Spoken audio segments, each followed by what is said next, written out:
Welcome in, fellow Potterheads.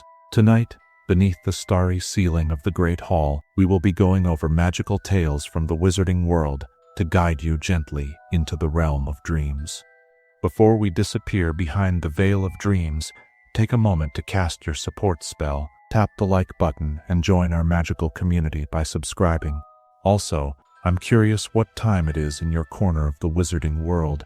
Whether you're watching from California, Hogsmeade, or London, share your location in the comments below. Your participation will be greatly appreciated and helps our magical community grow stronger. Now, the time for incantations has passed. Dim your lights, find your most comfortable position, and prepare to be transported to the world of witchcraft and wizardry as we begin tonight's magical tales. Chapter 1. The Origins of Meadow Magic. Long before the great wizarding cities rose from cobblestone and ancient timber, long before the Ministry of Magic established its gleaming headquarters beneath London's bustling streets, magical communities found their first homes in the gentle embrace of England's meadows. These vast expanses of wildflowers and flowing grasses held a particular enchantment that drew witches and wizards like moths to candlelight, offering something that no castle wall or city street could provide: the pure, unfiltered connection between magical energy and the living earth. Picture, if you will, the rolling countryside of medieval Britain, where morning mist clings to emerald fields dotted with hawthorn and oak. Here, in these tranquil spaces, the first magical families discovered that their spells carried further, their potions brewed stronger, and their very souls felt more attuned to the rhythms of magic itself. The meadows seemed to breathe with an ancient power, each blade of grass whispering secrets that only those with magical blood could truly understand. The earliest records of meadow magic, preserved in the restricted archives of Hogwarts, speak of nomadic wizarding tribes who followed the seasonal blooming of magical flora across the British Isles. These wanderers, known as the Meadow Keepers, understood something profound about the relationship between open spaces and magical energy. They recognized that magic, like water, flows most freely when unobstructed by walls and barriers. In the meadows, spells could expand naturally, growing stronger as they moved through the charged air above sun-warmed grasses. Archaeological evidence suggests that some of the most powerful magical rituals of antiquity took place not in grand temples or hidden chambers, but in simple clearings where wildflowers grew in perfect circles. The remnants of these stone circles, scattered across meadowlands from the Scottish Highlands to the Cornish moors, still hum with residual magic thousands of years after their creation. Modern wizards who venture into these spaces often report feeling an overwhelming sense of peace, as if the very earth beneath their feet remembers the gentle magic that once flourished there. The transition from nomadic meadow dwellers to permanent settlements happened gradually, over centuries of careful observation and experimentation. Wizarding families began to notice that certain meadows held their magical charge year after year, never diminishing despite constant use. These locations, blessed with natural ley lines and underground springs, became the foundation stones of lasting magical communities. The families who claimed these precious spaces learned to work in harmony with the natural cycles, timing their most important magic to coincide with the blooming of specific flowers or the migration patterns of magical creatures. One of the most remarkable aspects of early meadow magic was its inherently communal nature.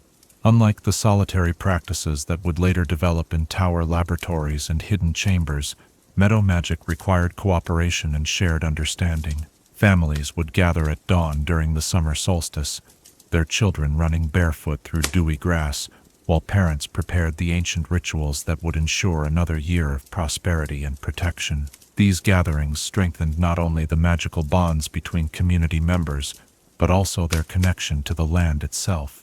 The meadow witches and wizards developed a sophisticated understanding of what we might now call magical ecology. They knew which flowers bloomed in response to specific spells, which grasses grew stronger when watered with tears of joy rather than sorrow, and which arrangements of stones could channel the earth's natural magic into their daily lives.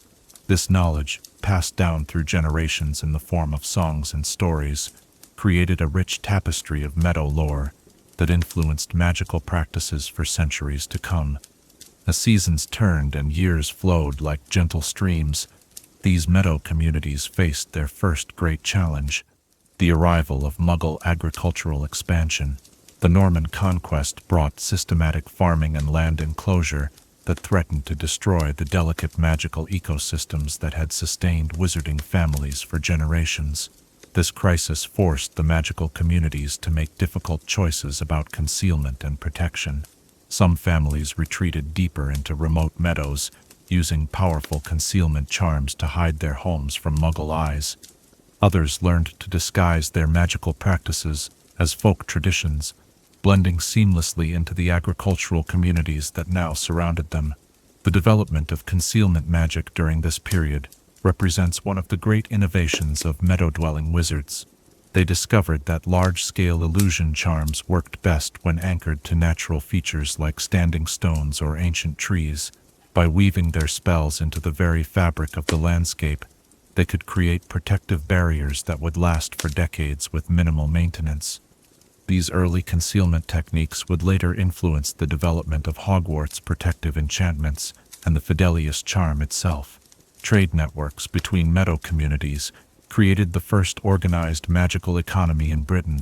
Families specialized in different aspects of meadow magic. Some became expert in weather modification, ensuring optimal growing conditions for magical plants. Others focused on creature care, breeding the magical livestock that would provide ingredients for potions and spell components. The most skilled artisans learned to craft wands from meadow-grown wood, creating implements that channeled earth magic with unprecedented clarity and power. The seasonal festivals that grew from these trade relationships established traditions that persist in the wizarding world to this day. The Beltane celebrations of meadow communities, where families would dance around bonfires while their magic literally made the flowers bloom faster, evolved into the elaborate seasonal ceremonies still practiced at Hogwarts. The harvest festivals, where entire communities would combine their magical energy to preserve the year's bounty, laid the groundwork for the cooperative magic that would later prove essential in times of war and crisis. Perhaps most importantly, the meadow communities developed the first comprehensive magical education systems. Children learned not from textbooks and formal lessons, but through direct participation in the magical life of their communities. They discovered the properties of magical plants by tending gardens with their grandparents, mastered weather magic by helping to protect crops from storms, and learned the principles of defensive magic by maintaining the concealment charms that kept their families safe. This immersive approach to magical education created wizards and witches with an intuitive understanding of magic that went far beyond mere spellcasting. They understood magic as a living force that connected all things, from the smallest flower to the vast sky above. This holistic view of magical practice would profoundly influence the founders of Hogwarts, particularly Helga Hufflepuff, whose own family had deep roots in the meadow communities of southern England. The legacy of these early meadow settlements can still be felt throughout the modern wizarding world. The Burrow, home to the Weasley family, represents perhaps the purest surviving example of meadow magical architecture. Its organic design, growing from the earth rather than imposed upon it, reflects centuries of wisdom about how magical families can live in harmony with the natural world. The Weasleys' ability to make magic seem effortless and joyful, their deep connection to the cycles of nature, and their instinctive understanding of how to blend magical and mundane life, all stem from this ancient tradition. Many of the most powerful protective charms known to modern wizards trace their origins to meadow magic.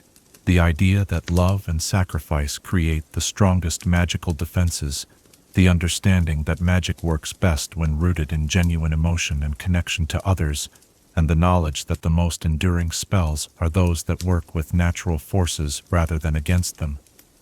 All of these concepts first flourished in the peaceful meadows where wizarding civilization began. As our exploration of meadow magical communities unfolds, We see how these humble beginnings shaped not just the physical landscape of the wizarding world, but its very soul. The values of cooperation, respect for nature, and the belief that magic should serve life rather than dominate it all, spring from those early days when families gathered in flower-filled clearings to share their gifts with one another and with the earth itself. The gentle wisdom of the Meadow communities reminds us that the most powerful magic often comes not from grand gestures or complex spells, but from the simple act of living in harmony with the world around us. In the quiet rustle of jarre, in an evening breeze, in the soft glow of moonlight on wildflowers, in the contented songs of magical creatures settling in for the night, we can still hear the echoes of that first pure magic that transformed ordinary meadows into the birthplace of the wizarding world. As you close your eyes and imagine these ancient meadows, where magic first learned to dance with the wind and whisper with the flowers, consider this. What aspects of our modern world might benefit from the gentle wisdom of the Meadow communities, and how might we weave their reverence for natural harmony into our own daily lives? Chapter 2. The Burrow and Ottery St. Catchpole. In the gentle Devon countryside, where rolling hills meet patchwork fields of emerald and gold, stands perhaps the most beloved example of meadow magical living in all of Britain. The Burrow, home to the Weasley family for countless generations. This remarkable dwelling, which seems to grow from the earth itself like some magnificent magical plant, represents the culmination of centuries of wisdom about how wizarding families can thrive in harmony with the natural world around them.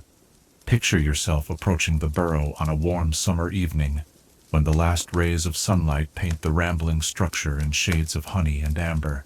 The house rises from its meadow setting like a benevolent giant, its many floors stacked with cheerful defiance of both gravity and conventional architecture. Each level tells a story of family growth and magical adaptation, added not through careful planning, but through the organic process of a magical family responding to its needs with creativity and love.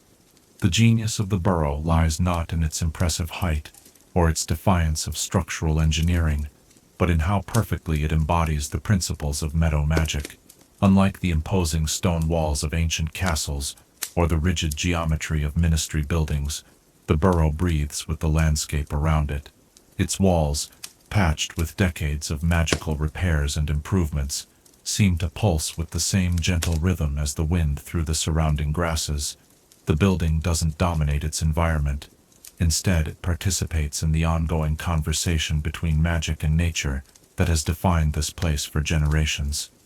Arthur Weasley's father, and his father before him, understood something profound about meadow dwelling that has been passed down through the family like a treasured heirloom.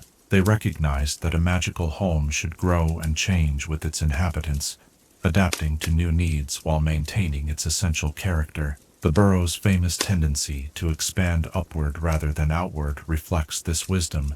Each new child brought not just joy to the family, but a new room that sprouted from the existing structure like a flower opening toward the sun. The meadow that surrounds the Burrow serves as far more than mere decoration or empty space. Every square foot of the Weasley property pulses with purposeful magic. From the gnome-infested vegetable garden to the small pond where the family's ghoul occasionally takes evening swims, Mrs. Weasley's herb garden, nestled in the sunny space between the kitchen and the orchard, demonstrates the enduring connection between meadow magic and practical daily life.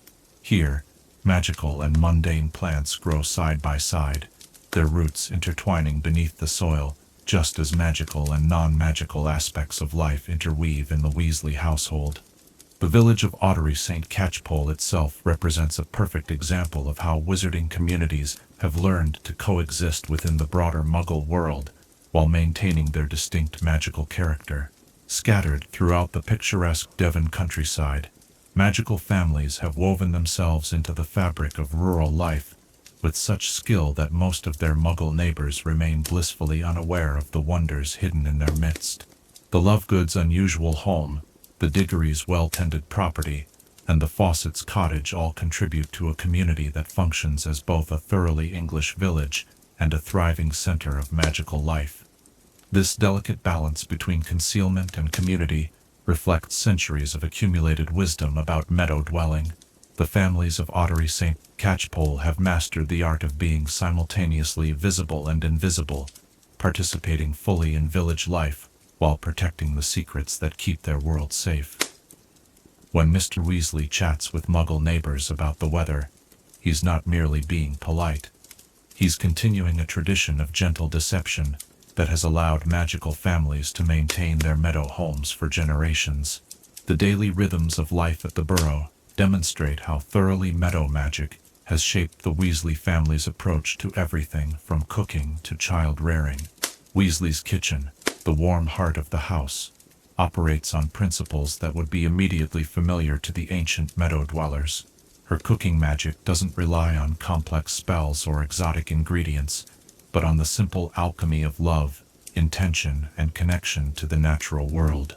When she sets her magical knives to chopping vegetables or her wooden spoon to stirring soup, she's participating in the same fundamental process that allowed meadow witches to transform simple ingredients into nourishing magic. The famous Flying Ford Anglia incident, which ended with the car taking up residence in the Forbidden Forest, illustrates another key aspect of meadow magical thinking. Rather than seeing Arthur's modification of a Muggle vehicle as a violation of magical law, the meadow perspective recognizes it as a natural expression of the impulse to harmonize magical and non-magical elements. The car's eventual liberation and return to a wild state represents the meadow magical understanding that all things, even mechanical objects touched by magic, yearn to return to their natural existence. Family gatherings at the Burrow reveal how meadow communities have always functioned as extended networks of mutual support and shared celebration.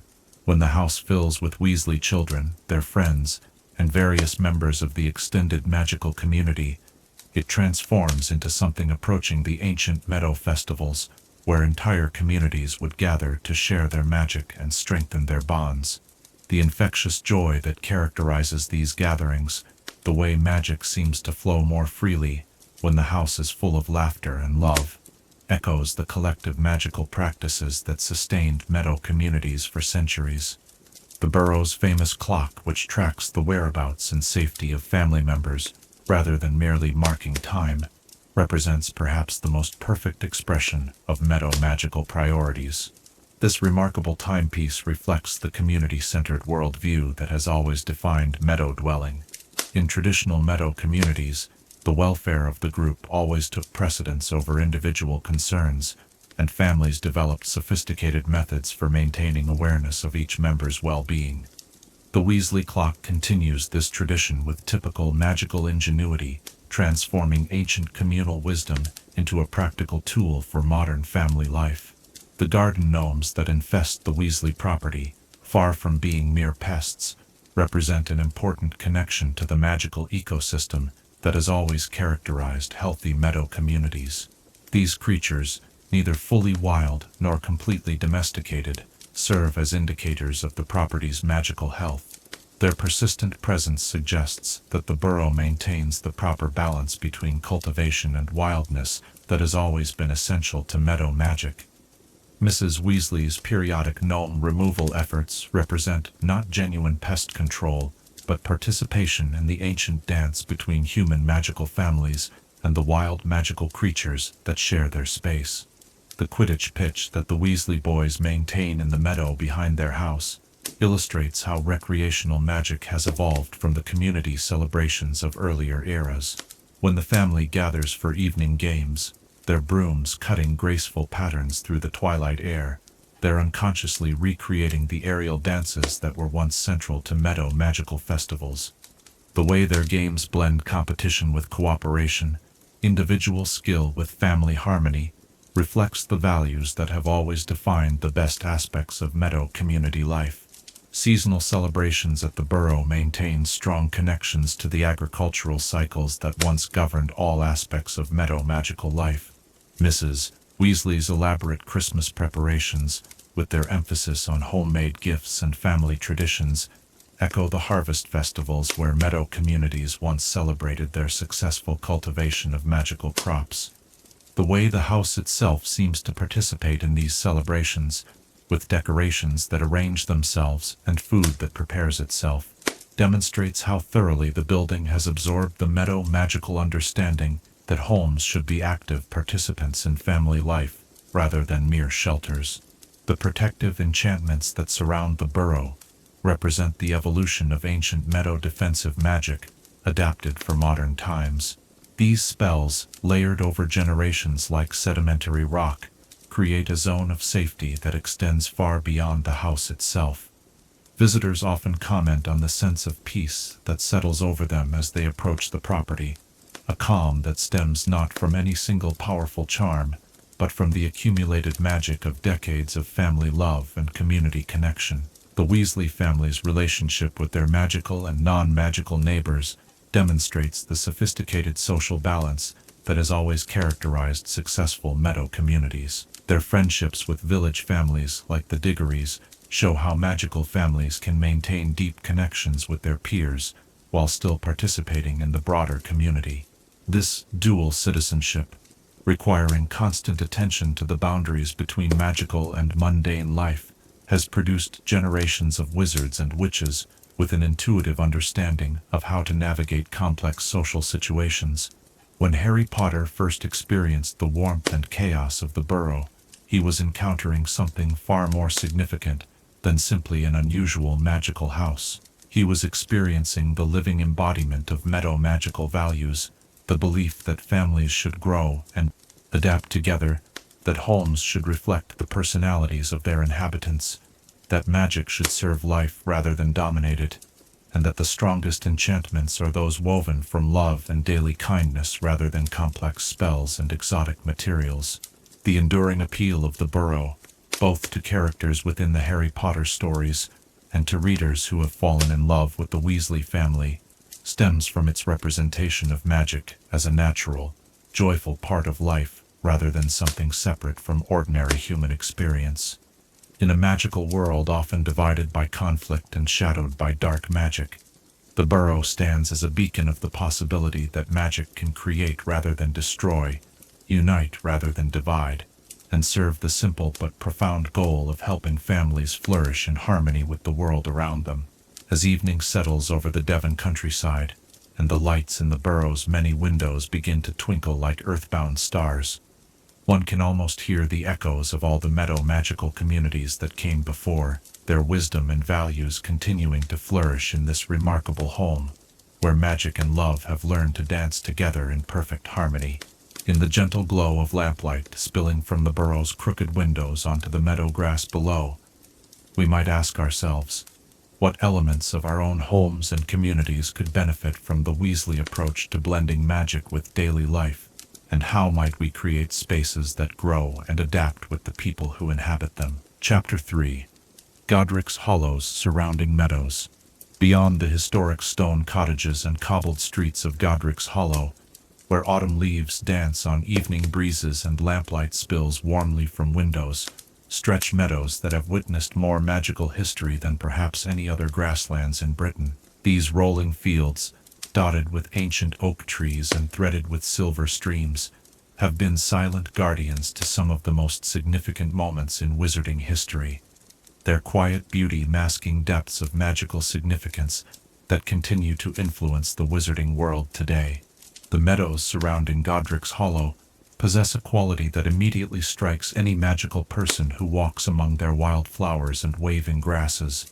There is a weight to the air here, not oppressive but profound, as if the very earth remembers the footsteps of legendary figures and the echoes of powerful magic still linger in the morning mist.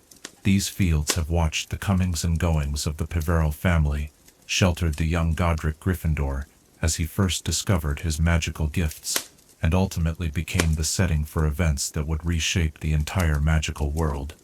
The Potter family cottage, nestled at the edge of the village where Meadowland meets the more formal gardens of the settlement, represents the perfect synthesis of Meadow magical principles and domestic comfort. James and Lily Potter chose this location not merely for its picturesque setting or its historical significance, but because they understood, perhaps unconsciously, that the ancient magic flowing through these grasslands offered a level of protection that no artificial ward could match. The Meadows had been protecting magical families for over 1,000 years, their natural energies woven into defensive patterns that predated the founding of Hogwarts itself. Archaeological evidence suggests that the meadows around Godric's Hollow have been continuously inhabited by magical families since the early medieval period. The stone circles that dot the landscape, now overgrown with brambles and hidden by careful concealment charms, once served as gathering places for the seasonal rituals that bound the community together. These ancient monuments, their weathered surfaces still humming with residual magic, mark the locations where meadow dwellers once performed the great workings that established this area as a sanctuary for magical folk.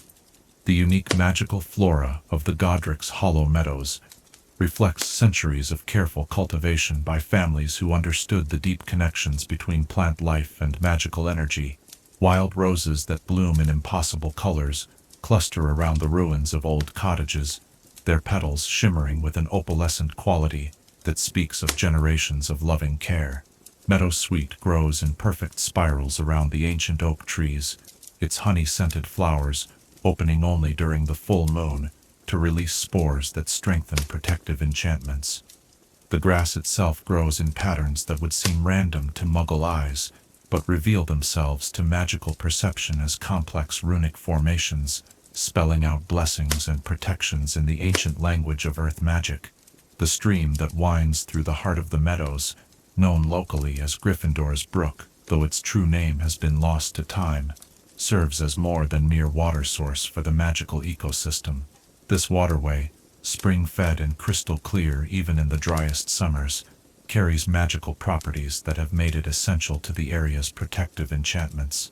Families throughout the centuries have drawn water from specific pools for their most important potions, understanding that the brook's journey through the magical landscape imbued it with qualities that enhanced healing, strengthened courage, and purified corrupted magic.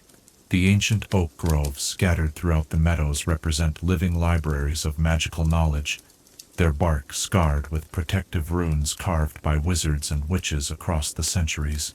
Each tree tells a story of the families who have sheltered beneath its branches, from the medieval Peverells who first established the area's reputation as a haven for magical innovation, to the more recent Potter lineage, whose connection to these meadows runs deeper than mere residence.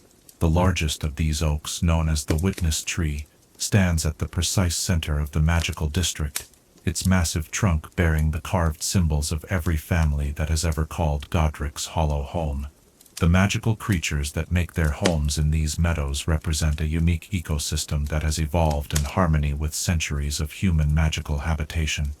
Bowtruckles nest in the oak groves, their presence serving as both guardians of the ancient trees and indicators of the area's magical health. Fairy colonies inhabit the Wildflower meadows, their midnight dances creating patterns of bioluminescence that strengthen the area's natural defenses. Most remarkably, a small population of unicorns maintains a hidden sanctuary in the deepest part of the meadows, their presence known only to a few families, and serving as the ultimate blessing on the land's purity. The seasonal cycles that govern life in the Godric's Hollow Meadows follow patterns established by the earliest magical inhabitants, their timing determined by celestial events and magical confluences, rather than mere agricultural necessity. Spring arrives here marked not just by the appearance of new flowers, but by the simultaneous blooming of plants that grow nowhere else in Britain, their synchronized emergence creating a wave of magical energy that renews the area's protective enchantments for another year. Summer brings the great gathering, when fireflies emerge in numbers that defy natural explanation, their dancing lights forming complex patterns that serve as both celebration and magical working. The autumn transformation of the meadows represents perhaps the most spectacular display of natural magic in all of Britain. As the leaves turn, they don't simply change color but actually glow with an inner light, creating a landscape that seems illuminated from within. This phenomenon, known as the Gryffindor glory, has been documented by magical naturalists for over 5 centuries, though none have fully explained the mechanism that allows ordinary trees to produce such extraordinary displays. Local families understand that this autumn magic serves a deeper purpose, creating a time of year when the boundaries between the magical and mundane worlds become most permeable, allowing for powerful rituals and profound magical workings. Winter in the meadows brings a different kind of magic, one of preservation and patient endurance. Snow falls here in patterns that trace the underground ley lines, creating temporary maps of the magical currents that flow beneath the surface. The evergreen groves that dot the landscape become gathering places for magical creatures seeking shelter, their branches heavy with more than mere snow. Icicles form in spirals and geometric patterns that would be impossible in non-magical environments, their crystalline structures serving as natural focusing elements for winter magic and protection spells. The Potter family's connection to these meadows ran deeper than simple residence or even ancestral ties. James Potter's father had been instrumental in maintaining the protective enchantments that kept the area safe from discovery, his expertise in defensive magic complementing the natural protections that the meadows provided. Lily Potter, though born to Muggle parents, possessed an intuitive understanding of the meadow magic that impressed even families with centuries of local knowledge. Her mastery of protective charms seemed to flow naturally from her connection to the landscape around their home, as if the meadows themselves had recognized her as a guardian and granted her access to their deepest secrets. The events of that fateful Halloween night, when Voldemort's attack on the Potter family forever changed the magical world, occurred at a moment of particular significance in the Meadow magical calendar. The protective energies that had safeguarded the area for centuries were at their peak, strengthened by the seasonal convergence of magical forces and the presence of families whose roots ran deep in the local magical ecosystem.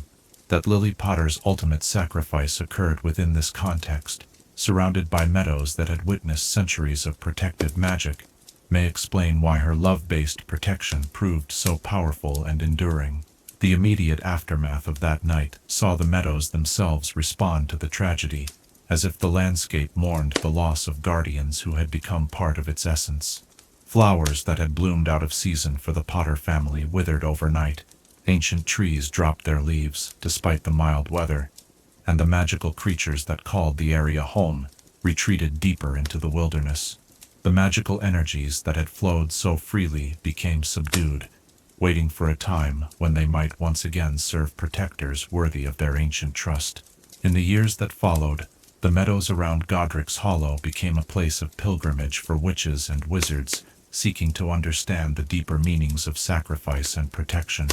The cottage where the Potter family lived, partially destroyed but preserved as a monument, stands at the edge of meadows that continue to demonstrate the power of love-based magic. Visitors often report feeling an overwhelming sense of peace and protection while walking among the wildflowers, as if Lily Potter's sacrifice had somehow become woven into the very fabric of the landscape. The memorial that now marks the site of the Potter family's last stand represents more than mere remembrance. It serves as a focal point for the protective energies that continue to flow through the surrounding meadows.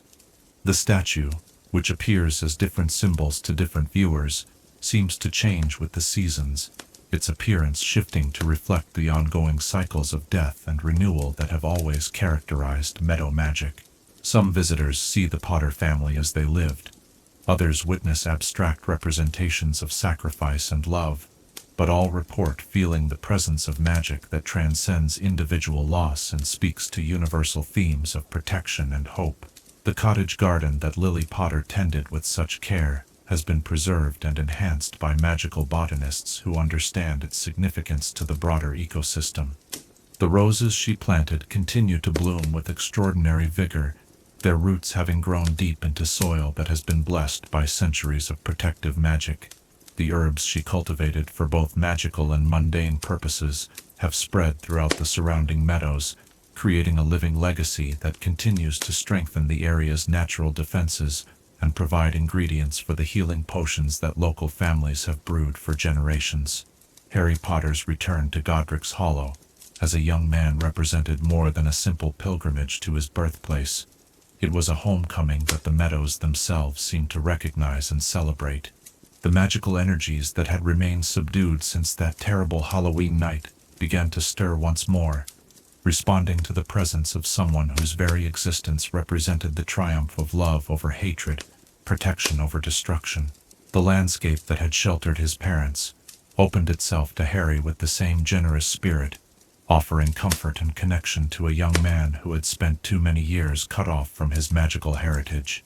Contemporary magical naturalists who study the Godric's Hollow Meadows report that the ecosystem continues to evolve in response to the historical events that have shaped it. New species of magical plants appear with each passing season, their properties invariably related to protection, healing, and the strengthening of family bonds. The ancient magic that flows through the grasslands seems to be adapting itself to modern times while maintaining its essential character, proving that the deepest magical traditions can grow and change without losing their fundamental power. As twilight settles over the meadows surrounding Godric's Hollow, painting the ancient landscape in shades of gold and lavender, the rustling of grass in the evening breeze carries whispers of all the stories these fields have witnessed. In this place where history and legend intertwine like the roots of ancient trees, where the power of love has literally transformed the landscape itself, we glimpse the deepest truth of meadow magic, that the strongest protections come not from walls or weapons, but from the connections we forge with the land and the love we pour into the places we call home. In the gentle glow of starlight reflected in Gryffindor's brook, as night-blooming flowers release their perfume into the sacred air, consider this: how might the landscape around us respond if we approached it with the same depth of love and commitment that the Potter family brought to these meadows? And what legacy might we leave in the very earth beneath our feet? Chapter 4. Quidditch Pitch Meadows. High above the rolling countryside of Britain, where clouds cast racing shadows across emerald fields, and the wind carries the promise of adventure, the ancient art of Quidditch found its perfect home in the natural meadows that had long served magical communities. These vast expanses of open grassland, with their gentle slopes and natural boundaries, provided the ideal canvas upon which generations of witches and wizards would paint the most beloved sport in the magical world, transforming simple meadows into hallowed grounds where legends were born and dreams took flight. The earliest forms of broomstick racing emerged organically from the meadow communities of medieval Britain, where young wizards and witches naturally gravitated toward the open spaces that offered freedom from the constraints of village life and family responsibilities.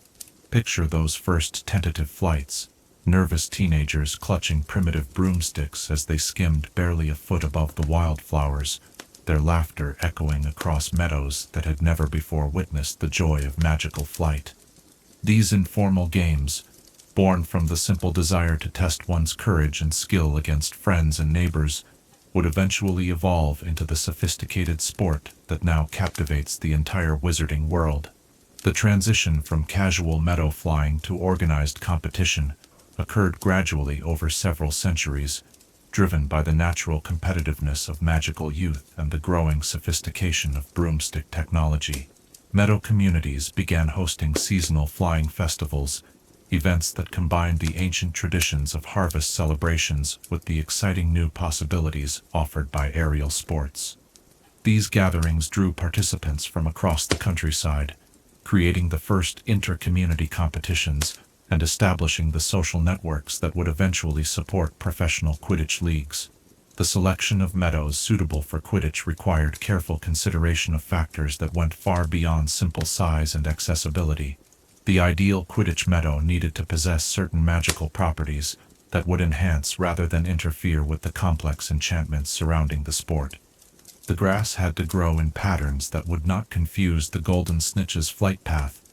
The underlying ley lines needed to support rather than disrupt the magnetic properties of the quaffle, and the natural wind patterns had to be predictable enough to ensure fair play, while still providing the challenges that made the game exciting.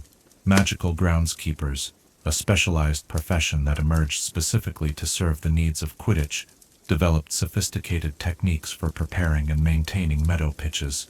These skilled individuals learn to work with rather than against the natural magical properties of grassland ecosystems, using carefully crafted charms to encourage the growth of grass varieties that could withstand the impact of bludgers, while remaining soft enough to cushion the inevitable falls that were part of any Quidditch match.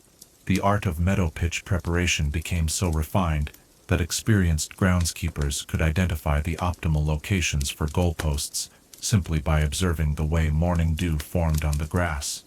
The Hogwarts Quidditch pitch, carved from the meadowlands surrounding the castle, represents perhaps the most famous example of how natural grasslands can be transformed into sporting venues while maintaining their essential character.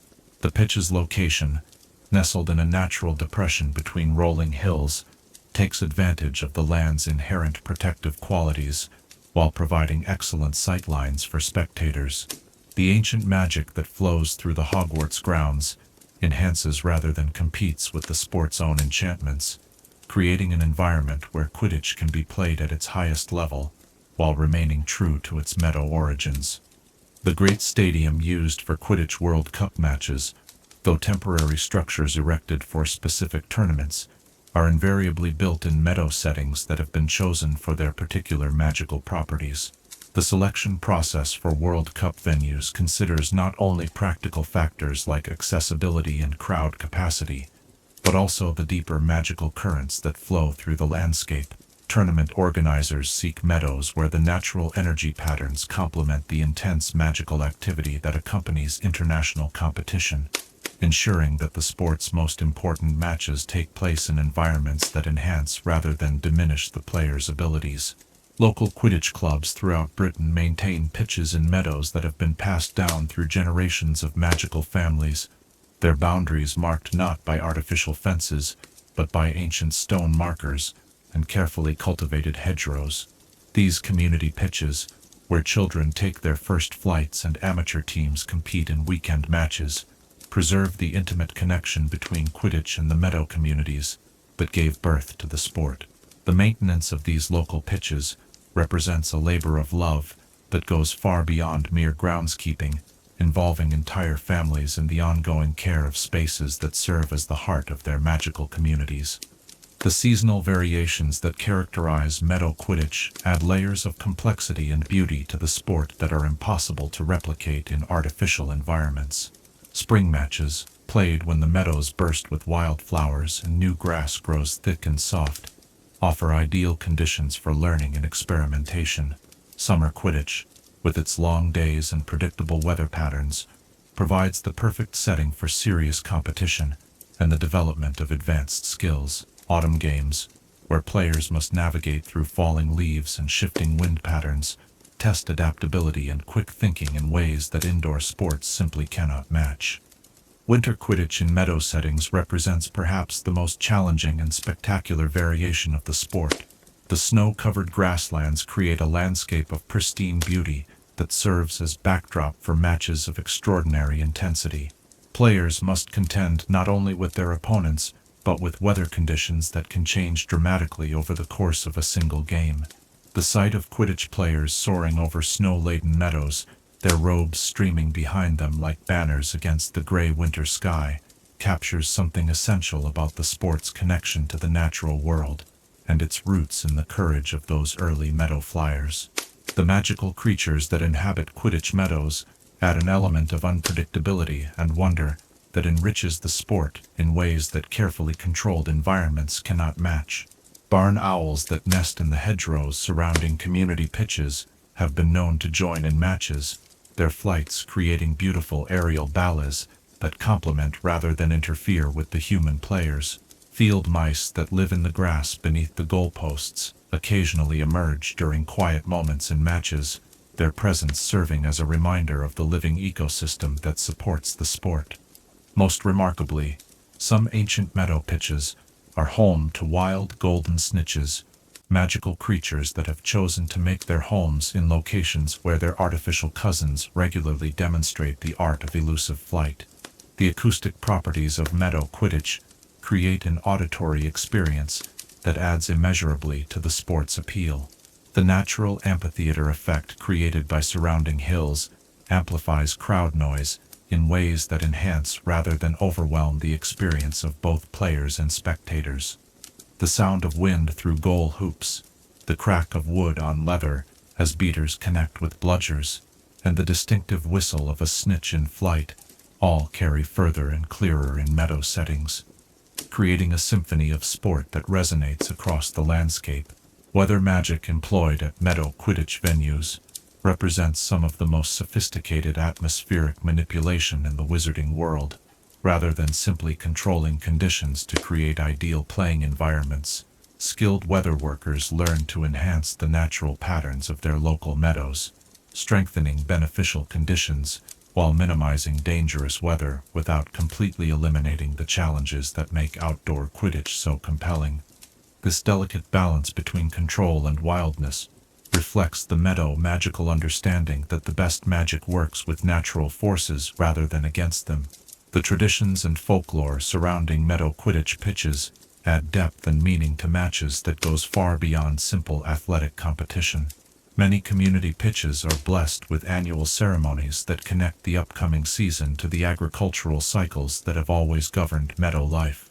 Players often perform pre-match rituals that honor both their sporting ambitions and their connection to the land that supports their play. The sharing of post-match meals in meadow settings creates bonds between teams and communities that transform competitive sport into community celebration. Training regimens for serious Quidditch players must account for the unique demands of meadow flying, developing skills that go beyond mere broomstick handling to include weather reading, terrain navigation, and the ability to work with rather than against natural magical currents. The best meadow players possess an intuitive understanding of wind patterns, grass conditions, and seasonal variations that allows them to anticipate and adapt to changing conditions with the fluid grace that characterizes truly expert flight. Youth development programs centered around meadow Quidditch create pathways for young magical people to develop not only sporting skills, but also deep connections to their local magical ecosystems. Children who learn to fly in meadow settings develop spatial awareness, environmental sensitivity, and respect for natural forces that serve them well throughout their magical careers. The informal nature of meadow training, where instruction blends seamlessly with play and exploration, produces players who understand Quidditch as more than mere sport, but as a way of engaging joyfully with the magical world around them. The preservation of historic meadow Quidditch sites represents an ongoing challenge for the magical community, as development pressure and changing land use patterns threaten venues that have served their communities for centuries. Conservation efforts led by organizations like the Department for Regulation and Control of Magical Creatures work to protect not only the physical spaces, but also the traditional knowledge and cultural practices that make meadow Quidditch unique. These preservation efforts recognize that losing historic meadow pitches would impoverish not only the sport, but the broader magical culture that has grown up around it.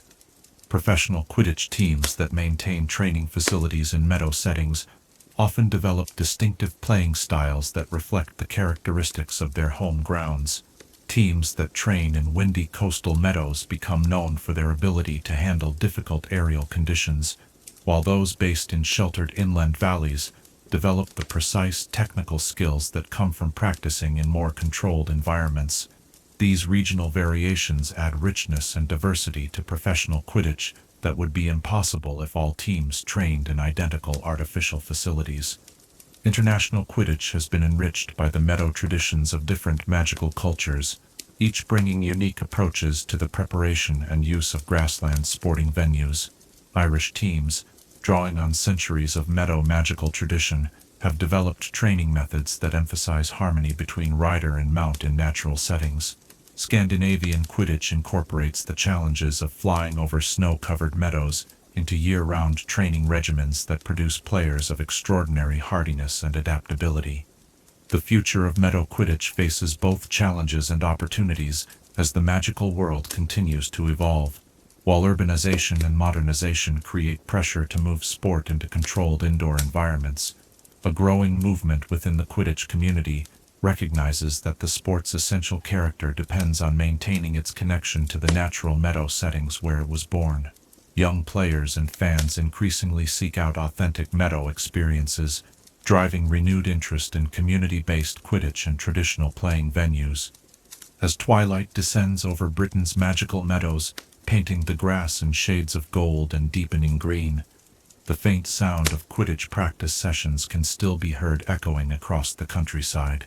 These evening flights, where local teams perfect their skills under the gentle supervision of ancient oak trees and watchful owls, continue traditions that stretch back to the very beginning of magical flight. In the graceful arcs traced by players against the darkening sky, in the laughter that carries on the evening breeze, we see the enduring appeal of sport that remains connected to its natural roots. The Quidditch Meadows of Britain stand as testament to the magical community's ability to create something beautiful and meaningful by working in partnership with the natural world. These grasslands, transformed by imagination and dedication into venues for sport and community celebration, remind us that the most lasting achievements often come from recognizing and enhancing the gifts that the landscape offers, rather than imposing artificial structures upon it. In the gentle whisper of wind through, of goal hoops standing silent in the gathering dusk, consider this: what aspects of our own pursuits and passions might benefit from deeper connection to the natural settings that surround us, and how might we learn to play and work in harmony with the world, rather than in opposition to it. Chapter 5. Herbology in Natural Meadows.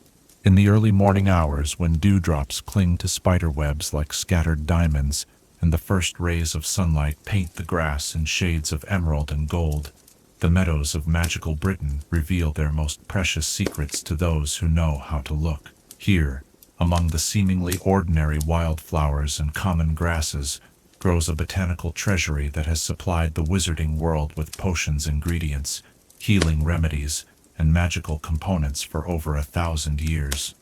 The art of meadow herbology, passed down through generations of wise women and cunning men, represents one of the oldest and most essential branches of magical knowledge. The untrained eye might see only a picturesque landscape of rolling grassland, dotted with colorful flowers, but those educated in the ancient ways of plant magic recognize a complex ecosystem where every species serves multiple purposes, and each plant's location tells a story of magical significance. Meadow herbology requires not just knowledge of individual plants and their properties, but an understanding of the intricate relationships that bind the grassland community together, creating a living library where wisdom grows wild and free. The seasonal cycles that govern meadow plant life follow patterns that extend far beyond mere botanical science, touching on the deepest mysteries of magical theory and practice. Spring emergence in magical meadows occurs not according to temperature and daylight alone, but in response to the shifting patterns of magical energy that flow through the earth like underground rivers. The first flowers to bloom, windflowers and spring beauty, wood anemone and lesser celandine, serve as indicators to experienced herbologists that the meadow's magical potential is awakening from its winter dormancy. Early summer brings the great flowering, when meadows transform into vast natural laboratories where the most powerful healing plants reach their peak potency. John's wort, that golden guardian against dark magic, grows strongest in meadows where protective enchantments have been woven into the very soil. The plant's ability to ward off malevolent spirits and strengthen mental defenses reaches its maximum during the summer solstice, when herbologists gather the flowering tops in the pre-dawn hours to capture the plant's connection to solar magic at its most powerful moment. Wild thyme, scattered throughout meadow grasslands in seemingly random patches, actually grows in patterns that mirror the underground flow of magical currents. Experienced herbologists can map ley lines by following the distribution of thyme colonies, using the plant's natural sensitivity to magical energy as a botanical compass. The herb's properties, promoting courage, enhancing memory, and strengthening the bonds of friendship, make it invaluable for potions meant to support those facing difficult challenges or dangerous undertakings. The meadow sweet that grows along stream banks and in damp hollows serves multiple purposes in the herbologist's arsenal. Its honey-scented flowers, gathered at the full moon, provide the base for love potions of unusual gentleness and subtlety. Unlike the aggressive attraction spells brewed from more exotic ingredients, Meadow sweet-based love potions work by enhancing existing affections and removing the barriers that prevent people from recognizing their true feelings. The plant's association with joy and celebration makes it a popular component in wedding blessing potions and coming-of-age ceremonies. Red clover, abundant in meadows throughout Britain, demonstrates the principle that the most powerful magical plants are often those that appear most ordinary. The three-leafed structure of clover connects it to the mystical properties of the number 3, making it essential for spells involving protection, prosperity, and prophetic dreaming. 4-leaf clovers, when they occur naturally in meadow settings, possess magical properties far exceeding their cultivated counterparts, serving as powerful talismans for luck and protection when gathered with proper ceremony and gratitude. The dandelions that dot meadow landscapes with their cheerful yellow faces represent one of the most underappreciated resources in magical herbology. Every part of the plant serves useful purposes. The leaves provide bitter greens that cleanse the liver and support magical energy flow. The flowers create potions for divination and dream work, and the roots, when properly prepared, serve as key ingredients in transformation potions.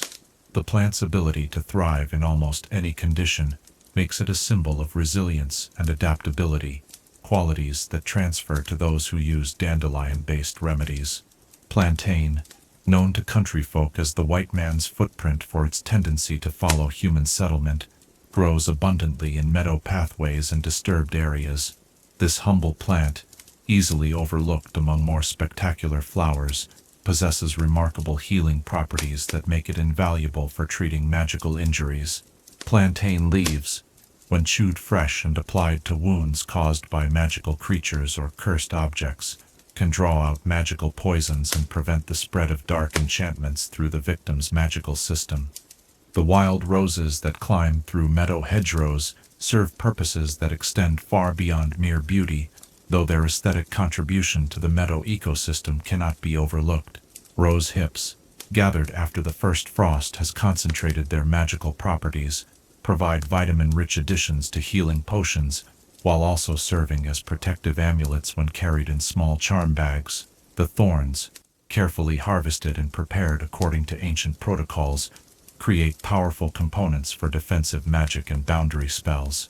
Meadow sage, growing in silvery patches on well-drained slopes, represents wisdom and purification in the herbologist's vocabulary.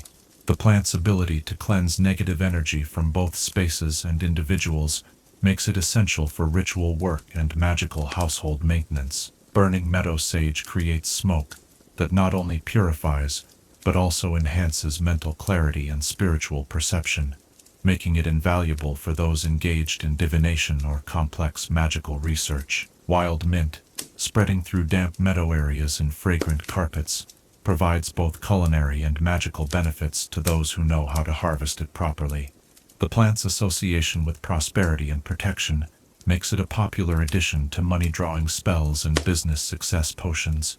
Meadow mint possesses a particular affinity for communication magic, enhancing the clarity and persuasiveness of spoken spells and helping to ensure that important messages reach their intended recipients. The collection of meadow herbs requires knowledge that goes far beyond simple plant identification, encompassing understanding of optimal harvesting times, proper preservation techniques, and the complex magical protocols that ensure both the safety of the herbologist and the potency of the gathered materials. Experienced practitioners develop an intuitive sense of when plants are ready for harvest, reading subtle signs in leaf color, flower development, and the plant's overall magical aura that indicate peak potency. Moon phases play a crucial role in meadow herbology, with different lunar periods favoring the collection of different types of plants. Herbs intended for protection and banishment work gather best during the waning moon, when the lunar energy supports the release of negative influences. Plants meant for healing and attraction magic reach their peak potency during the waxing moon, as the growing lunar energy enhances their beneficial properties. The full moon provides optimal conditions for gathering herbs intended for divination and psychic work, while the new moon favors plants used in new beginning and transformation rituals. Weather conditions at the time of harvest significantly impact the magical properties of meadow herbs. Plants gathered after a gentle rain carry enhanced properties for emotional healing and spiritual cleansing, as the water has washed away accumulated negative energy while refreshing the plant's natural vitality. Herbs collected during dry, sunny conditions possess concentrated solar energy that makes them particularly effective for courage-building and success-drawing magic. Morning dew captured on meadow plants provides a powerful base for beauty potions and youth-preserving elixirs. The tools used for meadow herbology reflect the ancient understanding that the method of harvest affects the magical properties of the collected plants. Traditional herbologists use knives made from specific metals: silver for moon-associated plants, copper for love herbs, iron for protection plants, ensuring that the harvesting tool enhances rather than interferes with the plant's natural properties. Baskets woven from natural materials like willow or birch allow the herbs to continue breathing during collection, preserving their vital energy until they can be properly processed. Preservation techniques for meadow herbs combine practical knowledge of drying and storage with magical protocols that maintain the plant's supernatural properties long after harvest. Proper drying requires not only adequate ventilation and protection from direct sunlight, but also the use of preservation charms that lock in the plant's peak magical energy. Storage containers must be chosen carefully, with different materials, wood, ceramic, metal, affecting the long-term potency of different herb types. The relationship between meadow herbology and potion making represents one of the most sophisticated applications of botanical magic. Master potion brewers understand that ingredients gathered from wild meadow settings possess qualities that simply cannot be replicated in cultivated plants. The struggle for survival that characterizes wild plant growth concentrates magical properties in ways that gentle cultivation cannot match, producing ingredients of exceptional potency and reliability. Traditional meadow herbology also encompasses the preparation of herbal remedies that serve the magical community's health needs without requiring the complex brewing procedures associated with formal potions. Simple teas, tinctures, and salves prepared from meadow plants provide effective treatments for common magical ailments while remaining accessible to those without extensive potion-making training. These folk remedies, passed down through generations of meadow-dwelling families, represent a treasure trove of practical healing knowledge. The seasonal patterns of meadow herbology create natural rhythms that connect practitioners to the deeper cycles of magical energy that govern the natural world. Spring gathering focuses on cleansing and renewal plants that help the magical system recover from winter's dormancy. Summer collection emphasizes healing and protection herbs that support active magical work and outdoor activities.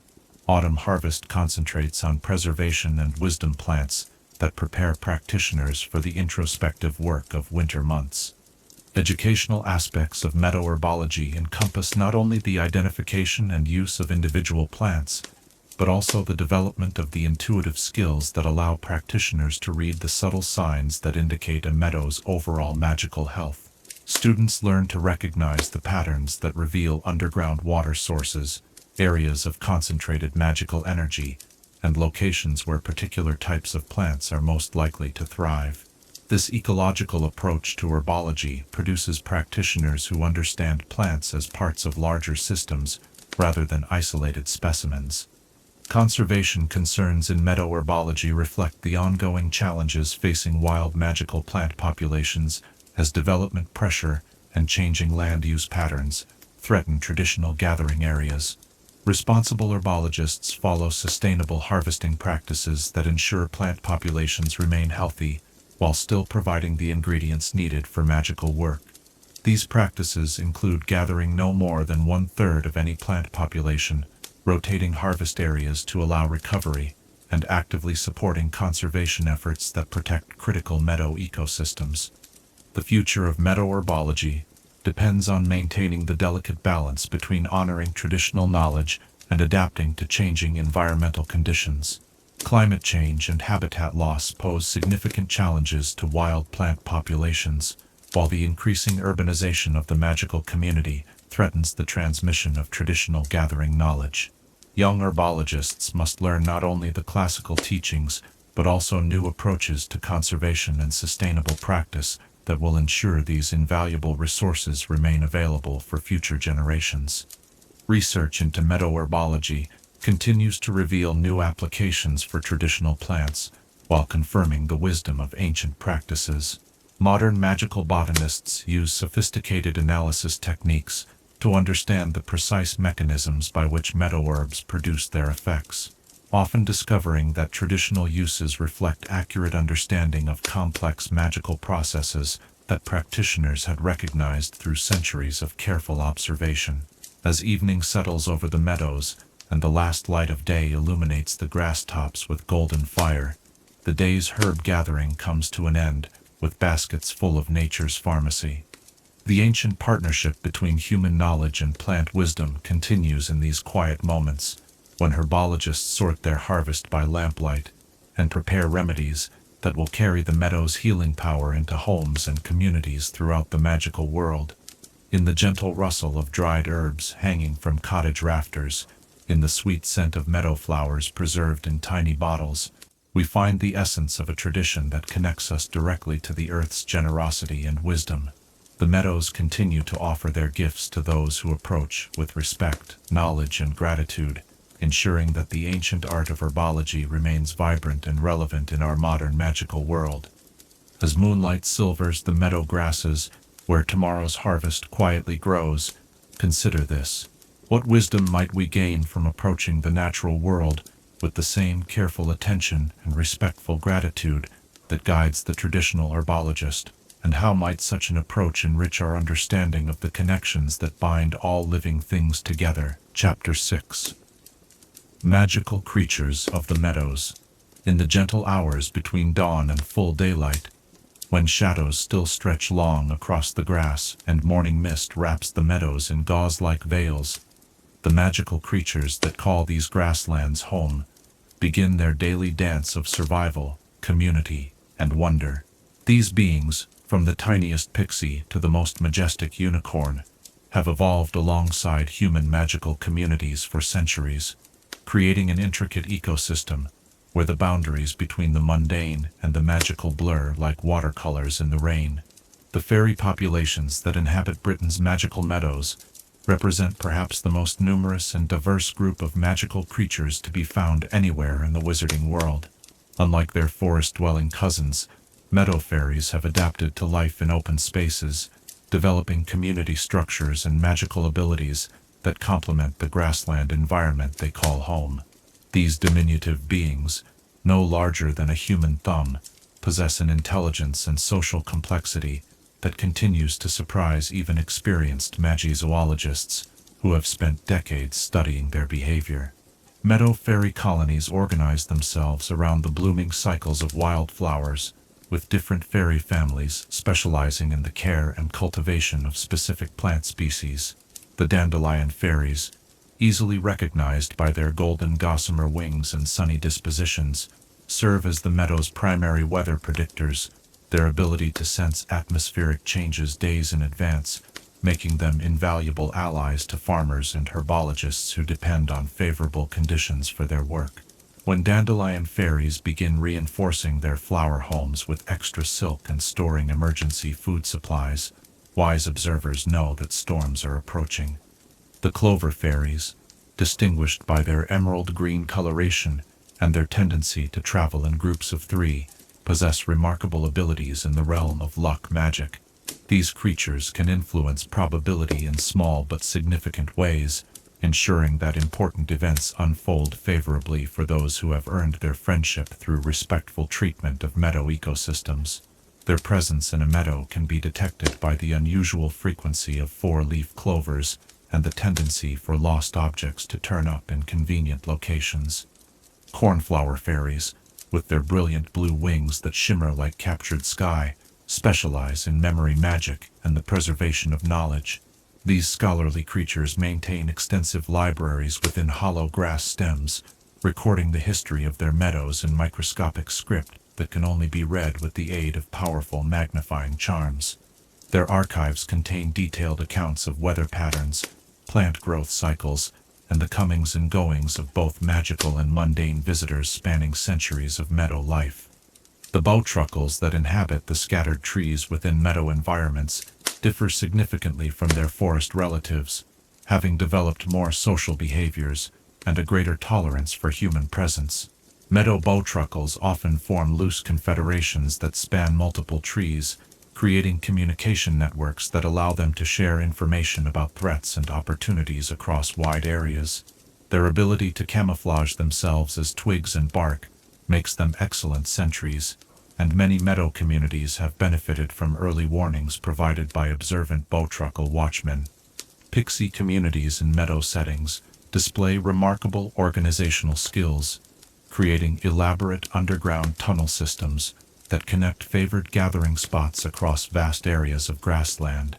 These tunnels, invisible to casual observation but detectable to those who know the signs, serve multiple purposes, providing safe passage during harsh weather, enabling rapid communication across long distances, and creating storage areas for the various treasures that pixies collect with such enthusiasm.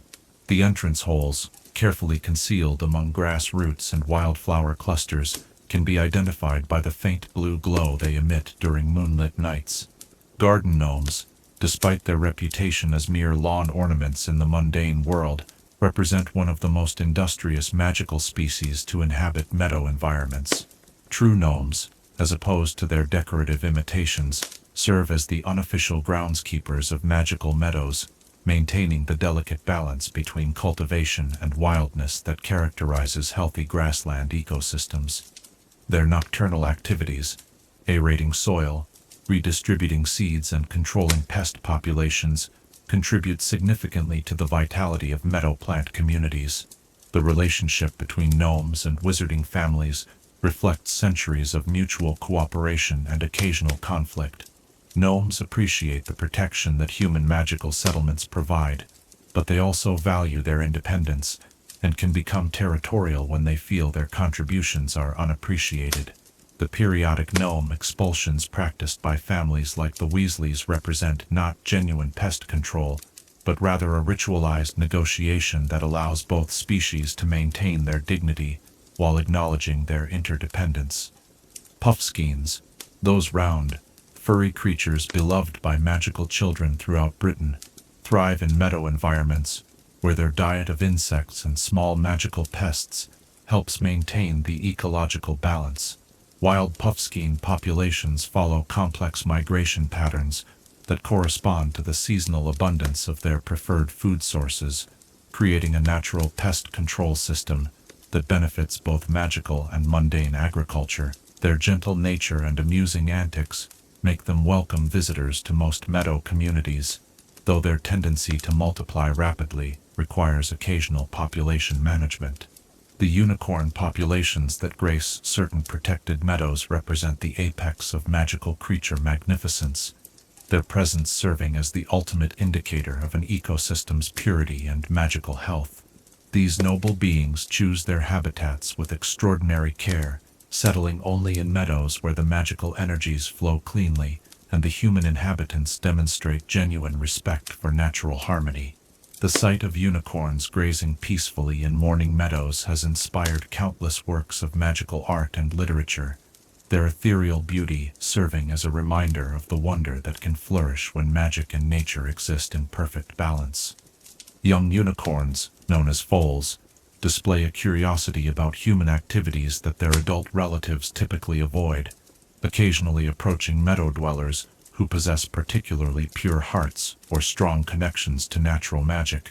These encounters, rare and treasured by those fortunate enough to experience them, often occur during the twilight hours when the boundaries between worlds seem most permeable.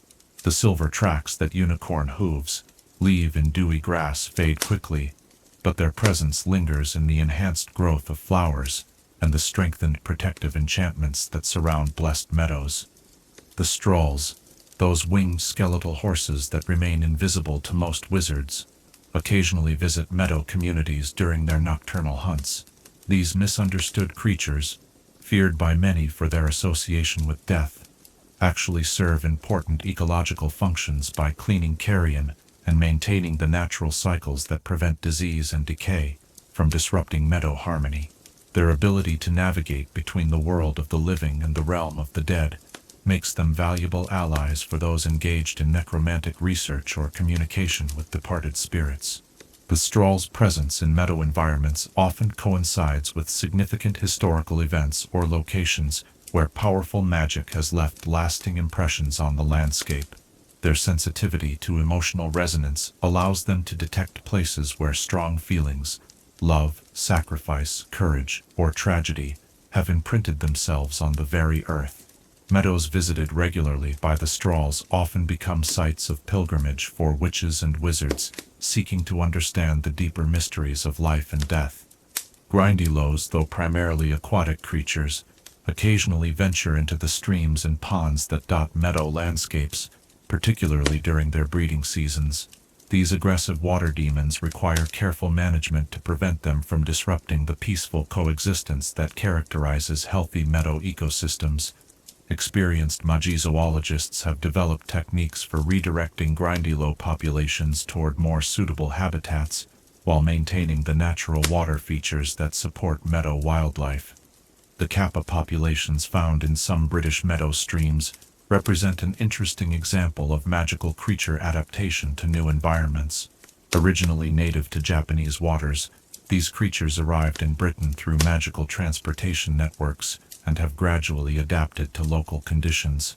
Meadow kappa have developed less aggressive behaviors than their ancestral relatives, focusing more on fish cultivation and water garden maintenance than the predatory activities that characterize their overseas cousins.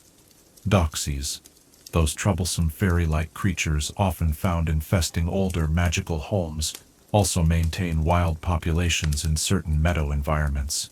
Wild doxies differ significantly from their domestic relatives, having retained their natural social structures and cooperative behaviors. These meadow-dwelling doxies serve as important pollinators for certain magical plants that have developed resistance to their venomous bites, creating symbiotic relationships that benefit both species. The management of doxy populations requires careful balance between control and conservation, as these creatures play important roles in meadow ecosystems despite their troublesome reputation. Professional pest control specialists have developed humane relocation techniques that move problematic doxy colonies to more suitable wild habitats while preserving their contribution to magical biodiversity. Magical creature observation in meadow settings requires patience, knowledge, and respect for the complex social dynamics that govern interspecies relationships. The best times for creature watching occur during the liminal hours of dawn and dusk, when many magical beings feel most comfortable moving about in open spaces. Experienced observers learn to read the subtle signs that indicate creature presence, unusual flower arrangements created by fairy communities, the geometric patterns that gnomes leave in grass growth, or the faint luminescence that marks pixie gathering spots. Photography and documentation of meadow magical creatures presents unique challenges, as many species possess natural defenses against casual observation.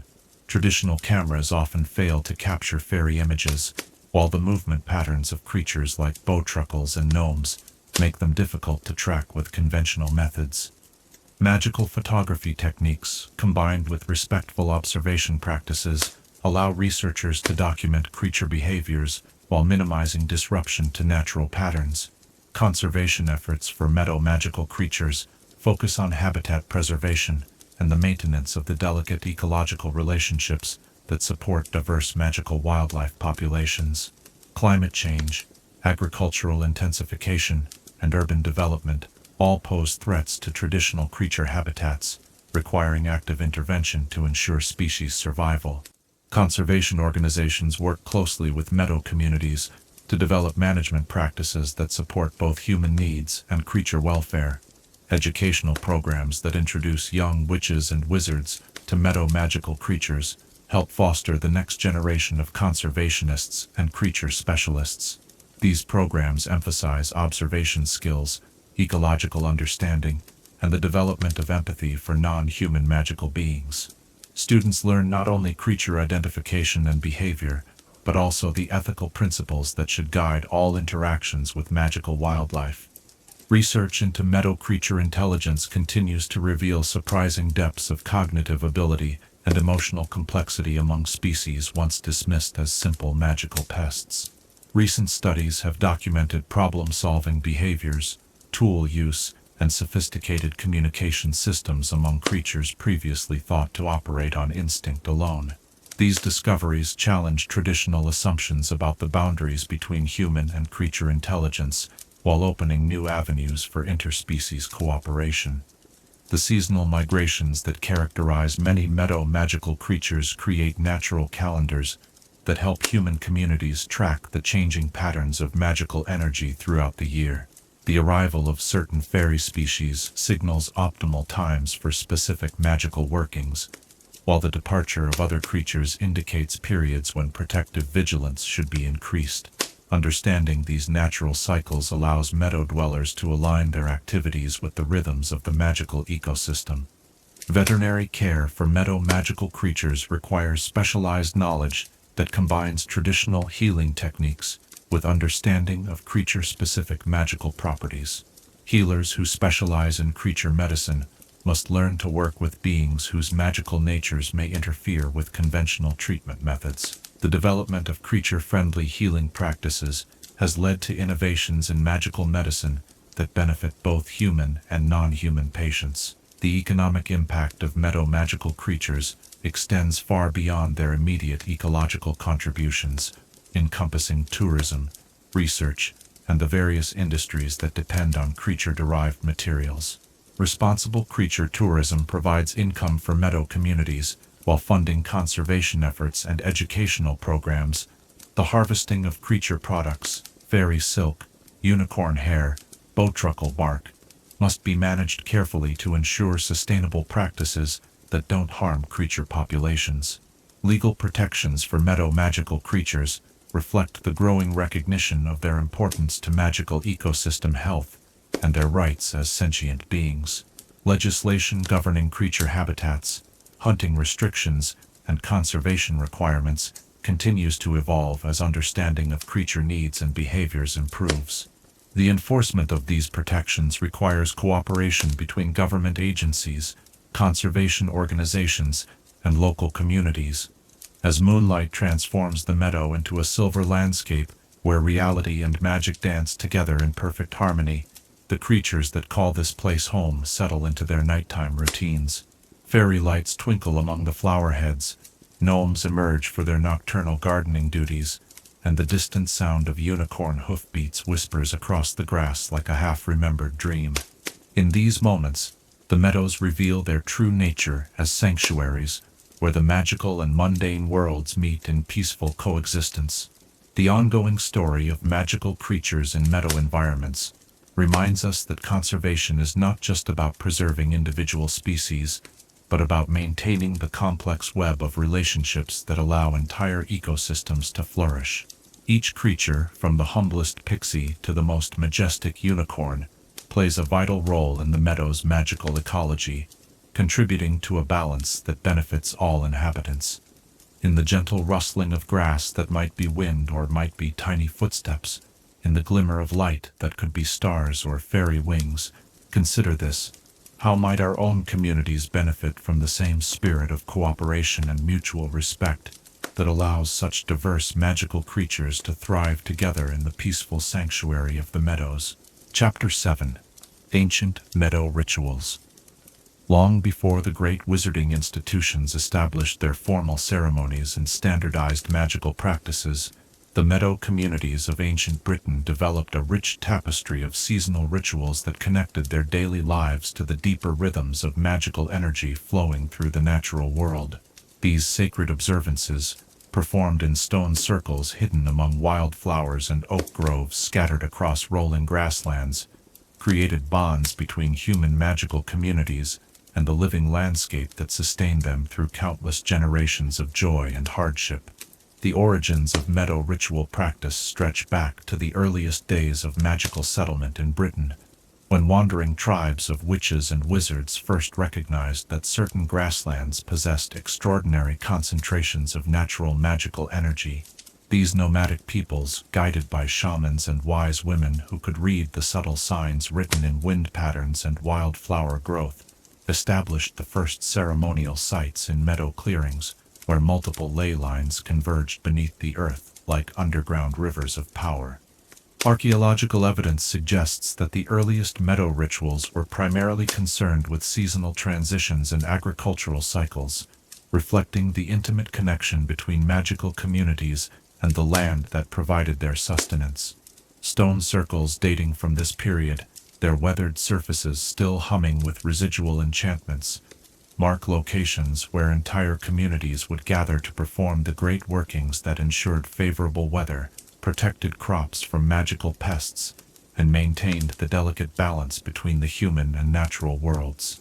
The spring awakening ceremonies performed during the vernal equinox, when day and night stood in perfect balance, represented perhaps the most important of the ancient meadow rituals. These elaborate celebrations, involving days of preparation and requiring the participation of entire communities, were designed to welcome the returning sun and encourage the earth's emergence from winter's magical dormancy. Participants would gather before dawn in meadow clearings specially prepared for the occasion, their ritual robes decorated with the first flowers of spring, and their wands adorned with ribbons in colors that echoed the emerging wildflower blooms. The central ceremony of spring awakening involved the lighting of a great bonfire at the exact moment of the equinox. Its flames kindled not by mundane means, but through the combined magical energy of all participants channeled through ancient focusing stones. As the fire blazed to life, members of the community would begin the ritual dance that had been passed down through generations, their movements designed to mirror the spiral patterns of energy that flowed through the meadow's ley lines. Children born during the previous year would receive their first magical blessings during these ceremonies, their infant auras strengthened by exposure to the community's collective magical power. The summer solstice celebrations, known as the Festival of Eternal Light, transformed meadow communities into centers of magical artistry and joyful celebration. These rituals, performed during the longest day of the year when solar energy reached its peak intensity, focused on abundance, growth, and the full flowering of magical potential. Meadow families would spend weeks preparing special foods that incorporated herbs and flowers gathered according to ancient recipes, each dish designed to strengthen particular aspects of magical ability or provide protection against specific types of dark magic. The traditional solstice circle dance, performed around standing stones that had been crowned with wreaths of meadowsweet and wild roses, created patterns of movement that literally charged the surrounding landscape with beneficial energy. Participants reported that meadows where these rituals had been performed showed enhanced growth for months afterward, their wildflowers blooming more vibrantly, and their grass growing thicker and more nourishing for both magical and mundane creatures. Harvest festivals in meadow communities blended gratitude for agricultural abundance with more complex magical workings designed to preserve and distribute the community's accumulated magical energy throughout the coming winter months. These autumn ceremonies, performed as the first leaves began to change color and the night hours started to lengthen, required sophisticated understanding of energy storage and redistribution techniques that would later influence the development of magical artifact creation and potion preservation methods.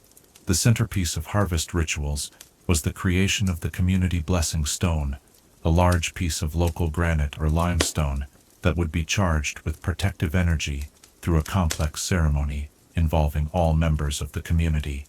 Each family would contribute something to the stone's enchantment: healing knowledge from the herbalists, protective spells from the defenders, weather wisdom from the farmers, and artistic inspiration from the craftspeople. The completed stone would then be placed at the heart of the community's central meadow, where its accumulated blessings would radiate outward throughout the winter months. Winter solstice observances in meadow communities focused on introspection, remembrance, and the preservation of knowledge through the darkest time of the year. These ceremonies, performed around great bonfires that burned with flames of unusual colors, thanks to the addition of specially prepared magical herbs, created opportunities for the community's eldest members to share their accumulated wisdom with younger generations.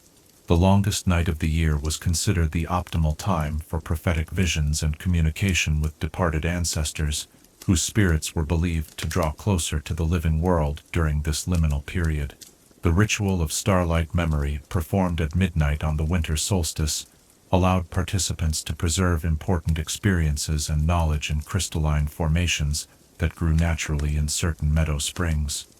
These memory crystals, created through the interaction of human consciousness with the Earth's natural magical processes, served as repositories of community wisdom that could be accessed by future generations during times of crisis or change. Healing rituals performed in meadow settings drew upon the natural therapeutic properties of grassland environments while incorporating sophisticated magical techniques that enhanced the body's natural recovery processes. The circle of restoration, typically performed during the new moon when regenerative energies were at their strongest, involved arranging patients within carefully constructed patterns of medicinal herbs, while community healers channeled earth energy through ancient focusing stones. These healing ceremonies often produced results that seemed miraculous to outside observers, as the combination of natural meadow magic, skilled herbalism, and focused community intent created conditions where even serious injuries and chronic illnesses could be overcome. The success of meadow healing rituals contributed to the reputation of grassland communities as centers of medical knowledge and attracted patients from across the wizarding world. Protection rituals, developed by meadow communities, established many of the techniques still used in modern defensive magic, particularly the understanding that the strongest barriers are those that work with natural forces rather than against them.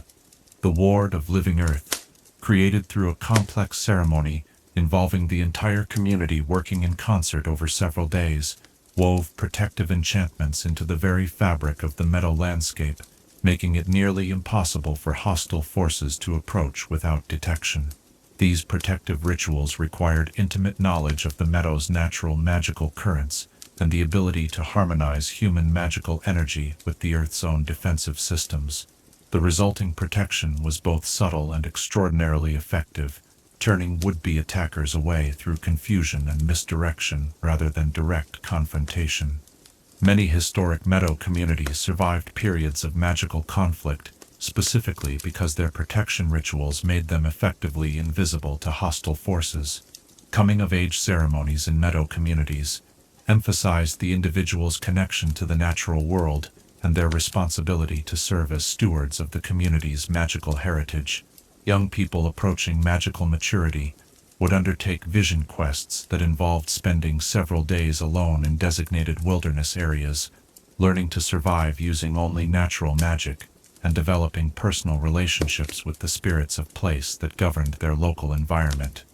The successful completion of these solo trials was celebrated with elaborate community rituals that formally welcomed the young person into full membership in the magical community.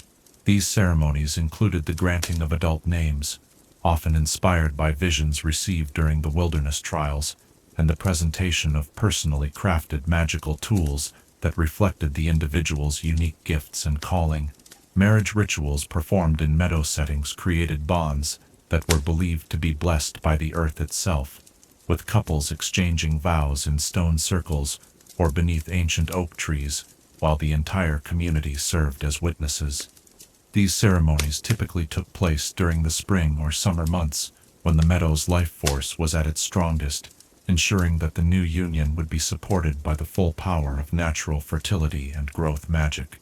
The tradition of hand fasting, where couples' hands were literally bound together with cords made from meadow grasses and wildflower stems, created physical as well as spiritual connections that were said to endure throughout the marriage and beyond. Many meadow communities maintained sacred groves, where the binding cords from generations of marriages were woven into living tapestries that grew stronger and more beautiful with each passing year. Funeral rites in meadow communities emphasized return to the earth and the continuation of life through natural cycles rather than preservation of individual identity beyond death. Bodies were laid to rest in meadow burial grounds, where they could nourish the soil and contribute to the ongoing life of the community through the flowers and herbs that would grow from their remains. These burial meadows often became some of the most powerful magical locations in the community, their soil enriched by generations of magical practitioners. The practice of memorial plantings, where specific flowers or herbs were cultivated over burial sites to honor the deceased's particular gifts and contributions, created living memorials that served the community long after individual grief had passed. Master herbalists might be honored with healing plants, while community protectors would have defensive herbs marking their resting places, ensuring that their contributions continued to benefit future generations. Seasonal transition rituals helped meadow communities navigate the challenging periods when magical energies shifted and natural patterns changed, requiring adjustment and adaptation from both individuals and the community as a whole. These ceremonies provided structured ways to release what was no longer needed, while preparing for the opportunities and challenges that lay ahead. The ritual of letting go, performed during the autumn equinox, allowed community members to symbolically release regrets, grudges, and failed ambitions by writing them on leaves that were then burned in sacred fires. The smoke from these fires was believed to carry away negative emotions, while leaving space for new growth and positive development. Weatherworking rituals demonstrated the sophisticated understanding that meadow communities developed regarding the interaction between human magical energy and atmospheric conditions.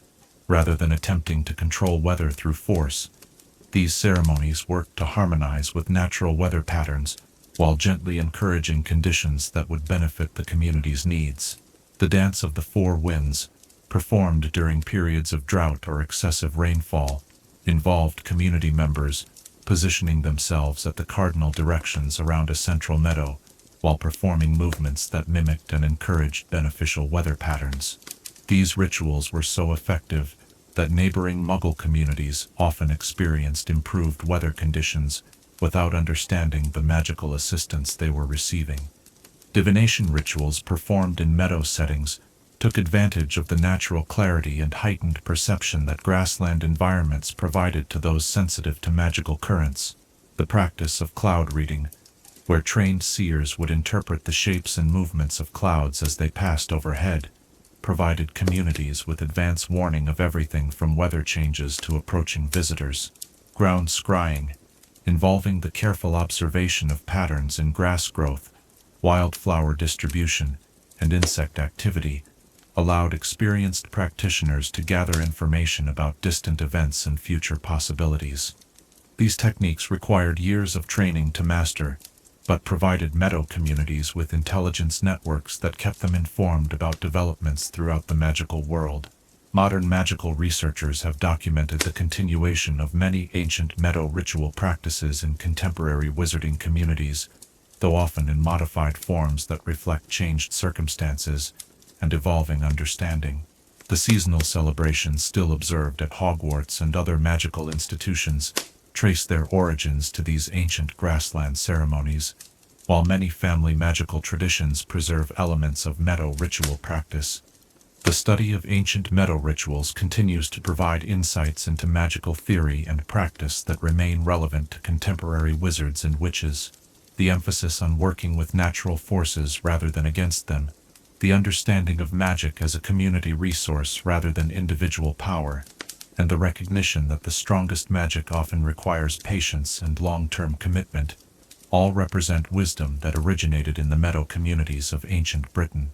As evening mist begins to rise from the grass, and the first stars appear in the darkening sky above the ancient meadows, one can almost hear the echoes of chanted blessings and feel the residual warmth of sacred fires that once brought communities together in celebration of the eternal dance between human magic and the natural world. These ritual practices, refined over centuries of observation and experience, created frameworks for living that honored both individual needs and collective welfare, while maintaining harmony with the landscape that sustained all life.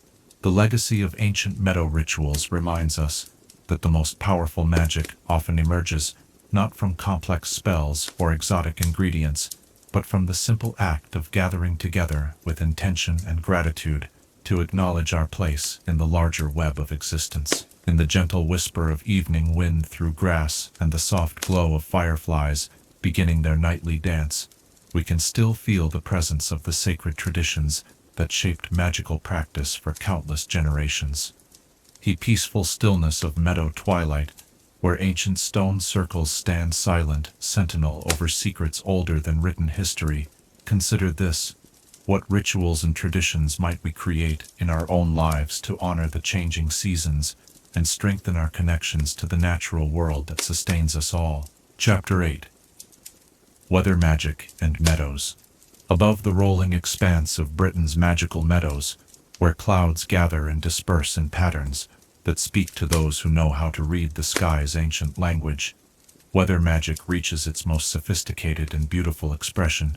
The open grasslands, unobstructed by forest canopy or urban barriers, provide ideal conditions for atmospheric workings that require vast spaces and unimpeded energy flow.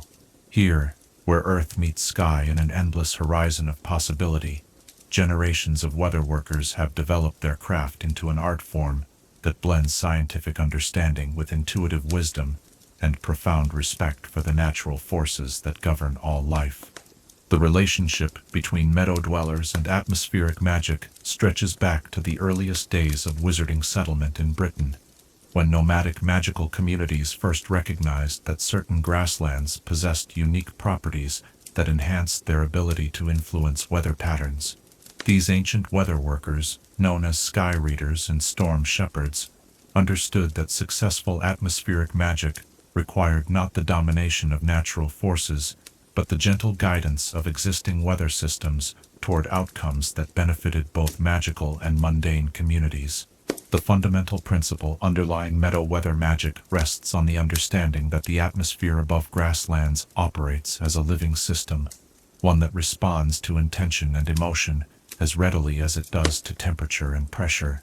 Meadow weather workers learn to perceive the sky not as empty space between Earth and stars, but as a dynamic medium filled with currents of energy that can be influenced through careful application of focused will and harmonious magical technique. Morning weather workings in meadow settings take advantage of the unique atmospheric conditions that occur during the transition from night to day, when temperature gradients and shifting air masses create optimal conditions for magical intervention. The practice of dawn blessing, where weather workers greet the rising sun with chants and gestures designed to encourage favorable conditions for the coming day, demonstrates the subtle approach that characterizes the best atmospheric magic. Rather than attempting to force dramatic changes, skilled practitioners work to enhance beneficial trends while gently discouraging problematic developments. The tools used in meadow weather magic reflect the intimate connection between earth and sky that defines this specialized practice. Weather vanes carved from woods that grew in meadow settings possess enhanced sensitivity to atmospheric currents, while wind chimes crafted from metals that have been charged with storm energy create sounds that resonate with the natural frequencies of weather systems. Most importantly, weather workers learn to use their own bodies as instruments, developing sensitivity to air pressure changes, humidity variations, and electrical charges that allow them to read atmospheric conditions with extraordinary accuracy. Seasonal weather patterns in meadow environments follow cycles that experienced practitioners can influence through patient, consistent magical work performed over extended periods. The spring rain ceremonies that help awaken meadow plant life from winter dormancy require weeks of preparation and community participation, with entire families contributing their energy to workings designed to ensure adequate moisture without flooding. These ceremonies demonstrate the collaborative nature of effective weather magic, as individual efforts must be coordinated and harmonized to produce lasting results. The summer drought prevention rituals that protect meadow communities from excessive heat and water shortage represent some of the most sophisticated atmospheric magic ever developed. These workings involve creating semi-permanent enchantments that influence local weather patterns throughout the growing season, encouraging the formation of beneficial cloud systems while discouraging the development of severe storms that could damage crops and threaten livestock. The success of these rituals requires intimate knowledge of regional climate patterns and the ability to work within natural weather cycles rather than against them. Autumn storm management techniques developed by Meadow weather workers help communities navigate the challenging transition period when atmospheric systems become increasingly unstable and unpredictable. The practice of storm shepherding, where experienced practitioners guide severe weather systems away from populated areas while preserving their beneficial aspects, requires extraordinary skill and careful timing. Weather workers must be able to read the emotional content of storm systems, understanding that some storms carry necessary cleansing energy that should not be completely suppressed. Winter weather workings in Meadow settings focus on maintaining the delicate balance between protection and natural seasonal cycles that characterizes the best atmospheric magic. Rather than eliminating winter entirely, skilled practitioners work to moderate extreme conditions while preserving the cold temperatures and snow coverage that the Meadow ecosystem requires for healthy renewal. These workings often involve collaboration with ice spirits and frost elementals, supernatural beings that embody winter's essential characteristics and can be persuaded to work cooperatively with human weather workers. The phenomenon of Meadow microclimates, where small areas of grassland develop weather patterns that differ significantly from surrounding regions, often results from the accumulated effects of generations of weather magic performed in specific locations.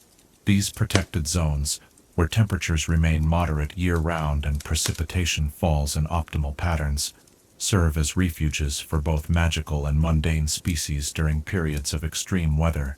The creation and maintenance of such microclimates represents the pinnacle of weather working achievement. Cloud crafting, the art of shaping atmospheric moisture into specific formations that serve both practical and aesthetic purposes, reaches its highest expression in Meadow settings, where unobstructed sky views allow for complex aerial compositions. Master cloud crafters can create formations that provide shade during hot summer days, reflect moonlight during evening celebrations, or form patterns that serve as communication signals visible across vast distances. These temporary artworks, lasting only hours or days before natural processes reshape them, demonstrate the ephemeral beauty that characterizes the best weather magic.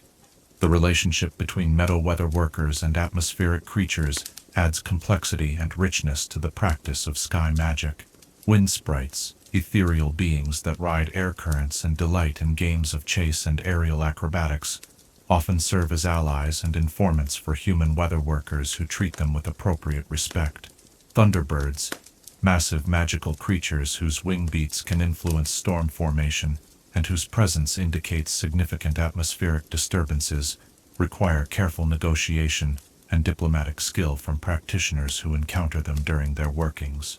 Lightning calling, one of the most dangerous and spectacular forms of weather magic, finds its safest expression in Meadow environments where the open landscape provides natural grounding for electrical discharges. Practitioners who master this technique can summon controlled lightning strikes that serve various purposes, charging magical artifacts with storm energy, clearing negative magical influences from an area, or creating dramatic displays for ceremonial occasions.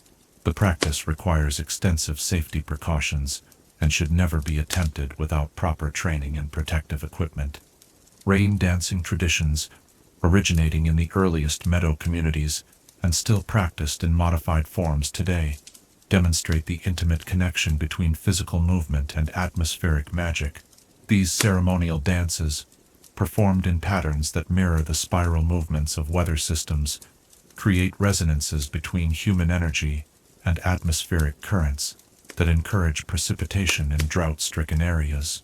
The most effective rain dances involve entire communities moving in synchronization, their combined energy creating magical effects that individual practitioners could never achieve alone.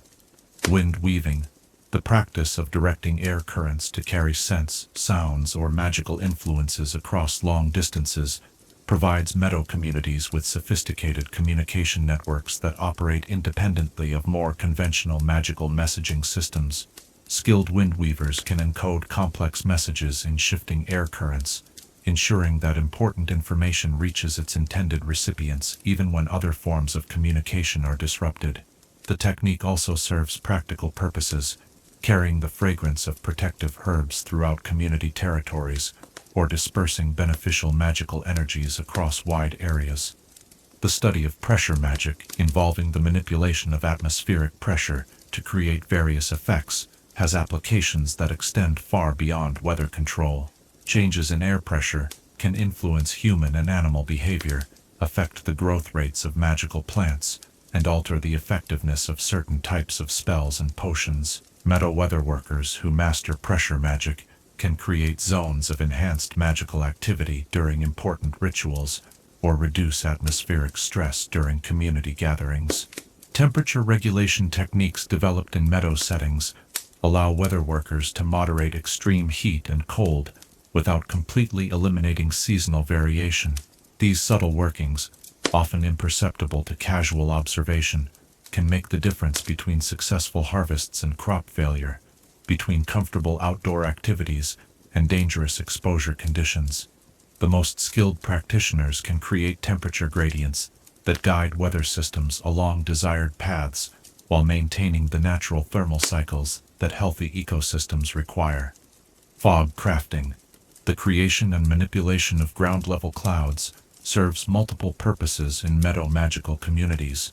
Protective fog barriers can conceal magical activities from unwanted observation, while decorative mists can enhance the beauty of outdoor celebrations and ceremonies.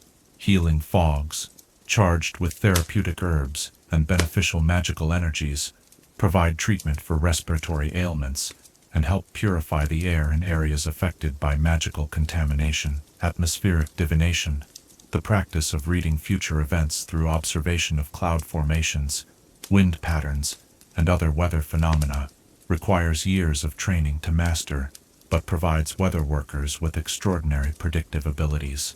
Skilled atmospheric diviners can foresee not only future weather patterns, but also social and political developments that will affect their communities. This knowledge allows meadow settlements to prepare for challenges and opportunities well in advance of their actual occurrence.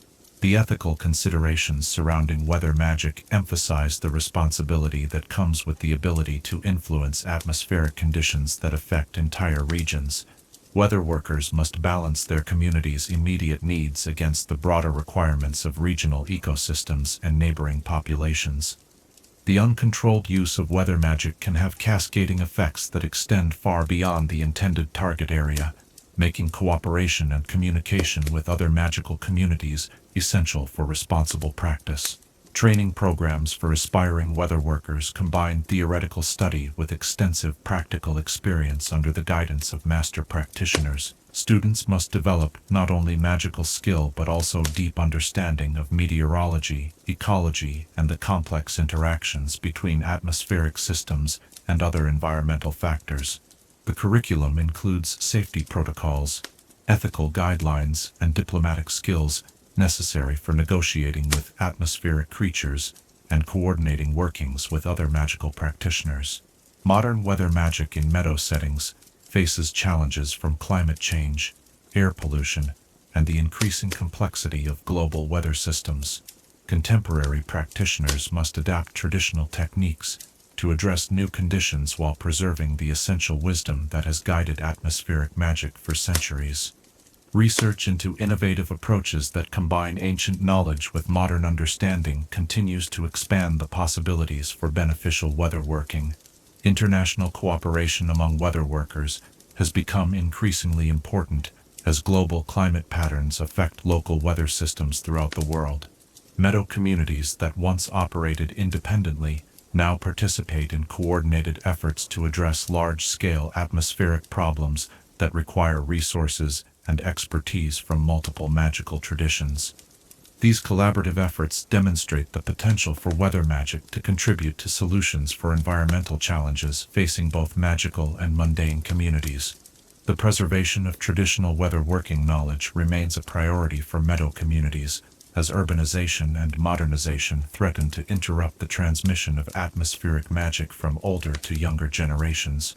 Documentation projects, apprenticeship programs, and cultural preservation initiatives work to ensure that this valuable knowledge continues to benefit future generations of weather workers and the communities they serve. Technological integration in modern weather magic involves the careful combination of traditional techniques with contemporary meteorological instruments and communication systems. Weather workers now use satellite imagery, computerized forecasting models, and real-time data networks to enhance their understanding of atmospheric conditions, while maintaining the intuitive sensitivity and magical skill that remain essential for effective practice. Research facilities dedicated to the study of weather magic conduct investigations into the fundamental mechanisms underlying atmospheric spellwork, seeking to understand how magical energy interacts with physical weather systems. These studies contribute to both theoretical knowledge and practical applications, leading to more effective and safer techniques for weather manipulation, while expanding understanding of the connections between magic and natural phenomena. As twilight settles over the meadows and evening stars begin to appear in the deepening sky, the day's weather workings reach their gentle conclusion, with practitioners offering gratitude to the atmospheric forces that have cooperated in the day's magical endeavors. The wind carries the scent of rain-washed grass and sun-warmed earth, while clouds drift across the horizon in formations that speak of tomorrow's weather to those who know how to read their silent language. The ancient partnership between meadow dwellers and the vast sky above their grasslands continues in these moments of transition, when the atmosphere itself seems to pause and acknowledge the respectful cooperation that has characterized this relationship for countless generations. In the gentle interaction between human intention and natural force, we glimpse the possibility of living in harmony with the powerful systems that govern our world.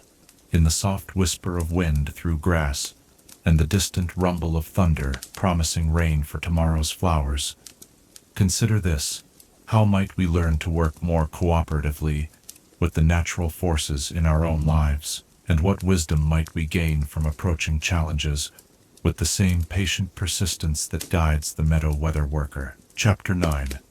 Meadow communities across Britain. Scattered across the length and breadth of Britain, from the wind-swept highlands of Scotland to the gentle downs of southern England, magical meadow communities have taken root in landscapes as diverse as the families who call them home.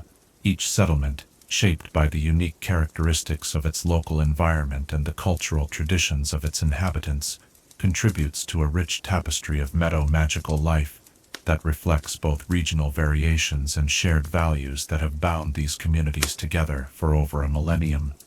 The northern meadow communities of Scotland, nestled in the broad straths between ancient mountains and sheltered glens that catch the morning sun, have developed magical practices that reflect the harsh beauty and dramatic seasonal changes of their highland setting. These settlements, often consisting of no more than a dozen families whose roots in the land stretch back to the earliest days of magical settlement, have mastered the art of working with rather than against the challenging climate that characterizes their remote locations. Glen Meadow, hidden deep in the cairngorms, where golden eagles soar overhead and red deer graze peacefully among the heather, represents one of the oldest continuously inhabited magical settlements in Scotland. The community, founded by families fleeing the magical persecutions of the medieval period, has maintained its traditional way of life through centuries of change and challenge. Their stone cottages, built from local granite and roofed with slate that shimmers with protective enchantments, blend so seamlessly into the landscape that even experienced magical travelers sometimes pass by without noticing their presence. The magical practices of Glen Meadow reflect the community's intimate relationship with the highland environment, incorporating weather magic techniques adapted for high-altitude conditions and herbal traditions that make use of mountain plants found nowhere else in Britain. Their annual Beltane celebrations, performed around ancient stone circles that predate even the founding of Hogwarts, create spectacular displays of magical fire that can be seen for miles across the surrounding peaks. Further south, the border meadow communities of Northumberland and the Scottish borderlands have developed a unique magical culture that reflects their history as frontier settlements. where English and Scottish magical traditions merged and evolved. These communities, often organized around fortified tower houses that served as refuges during periods of conflict, maintain strong traditions of defensive magic and collective protection that have allowed them to survive and thrive despite centuries of political upheaval. The Cheviot enclave, spread across the rolling hills that mark the ancient boundary between England and Scotland, demonstrates the sophisticated agricultural magic that border communities developed to make their challenging terrain productive. Their technique of spell-enhanced sheep farming, where flocks are protected by mobile ward systems that move with the animals as they graze, has allowed them to maintain large herds despite the presence of magical predators and the unpredictable weather patterns that characterize the region. The Lake District Meadow communities of Cumbria have built their magical practices around the unique combination of mountain, forest, and water environments that characterizes their spectacular setting. These settlements, often hidden in the valleys between famous peaks that attract thousands of Muggle tourists each year, have become masters of concealment magic and the art of living invisibly alongside non-magical populations. Grasmere Haven, concealed behind powerful illusion charms that make it appear as nothing more than an unremarkable sheep pasture to Muggle eyes, serves as the unofficial capital of Lake District magical life. The community's expertise in water magic, developed through centuries of working with the lakes and streams that give the region its name, has made them sought-after consultants for magical communities throughout Britain who face challenges related to water management and aquatic magical creatures. The Yorkshire Dales Meadow communities represent perhaps the most successful integration of magical and mundane agricultural practices anywhere in Britain. These settlements, whose families often farm both magical and non-magical crops in adjacent fields, have developed sophisticated techniques for maintaining the secrecy that protects their magical activities, while participating fully in the broader agricultural economy of the region. Wensleydale Magical Cooperative, a network of families spread across several traditional villages, demonstrates how modern meadow communities can adapt to changing circumstances while maintaining their essential character.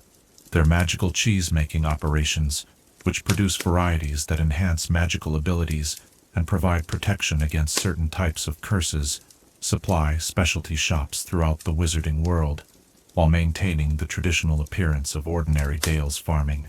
The Cotswolds Meadow communities of Gloucestershire and surrounding counties have preserved perhaps the most picturesque examples of traditional meadow magical life. Their honey-colored stone cottages and carefully maintained gardens, creating settings that seem designed to illustrate the fairy tales that originated in these very landscapes.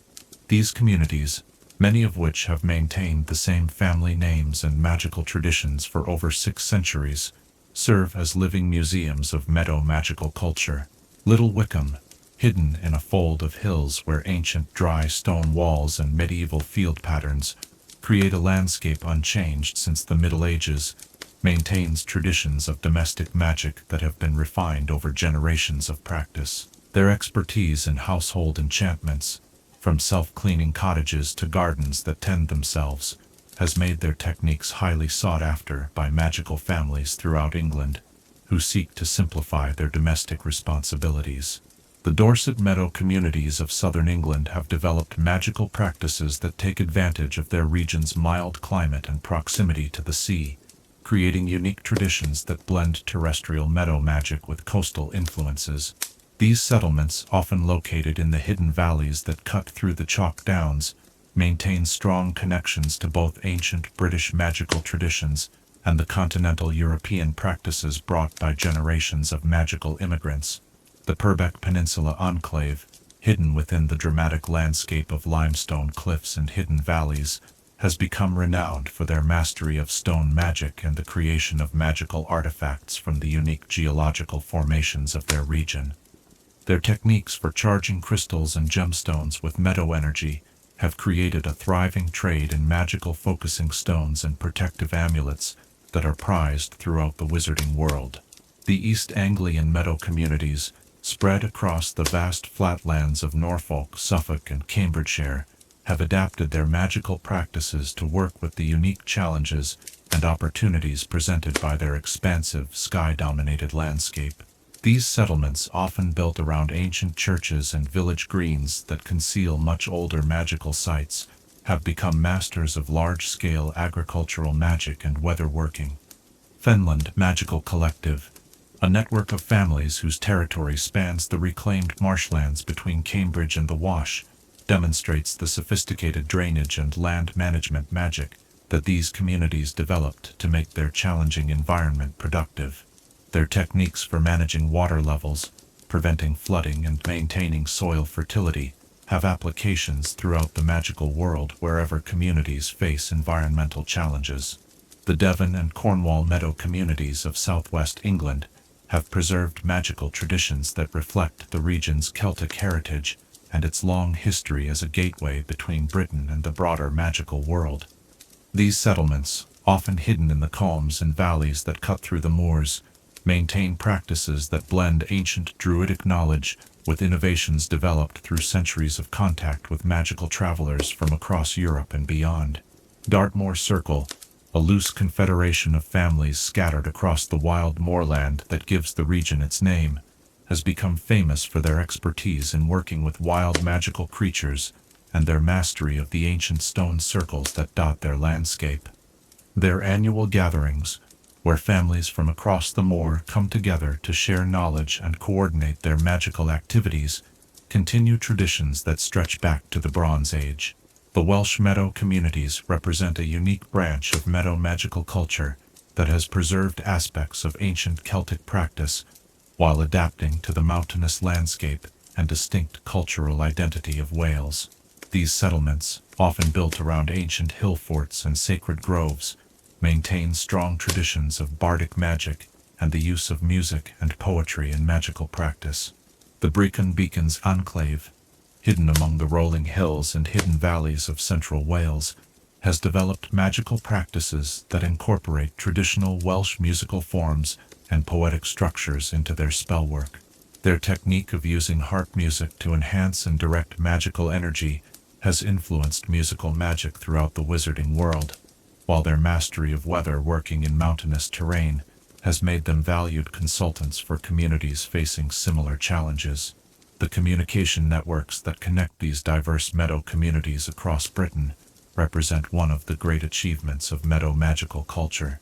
Through a combination of wind magic, animal messengers, and magical artifact networks, these scattered settlements maintain contact and cooperation that allows them to share resources, coordinate responses to threats, and preserve the collective knowledge that ensures their continued survival and prosperity. The annual gathering of the Meadows, a rotating festival that moves between different communities each year, serves as the primary mechanism for maintaining cultural unity and sharing innovations across the network of British meadow settlements. These gatherings, lasting for several days and involving hundreds of participants, feature competitions, workshops, trade fairs, and ceremonial events that strengthen the bonds between communities while celebrating their diversity. Trade relationships between meadow communities have created a complex economy based on the exchange of specialized goods and services that reflect each community's unique strengths and environmental advantages. Northern communities provide hardy magical plants and protective artifacts, while southern settlements offer luxury goods and exotic magical ingredients obtained through their trading connections with continental Europe.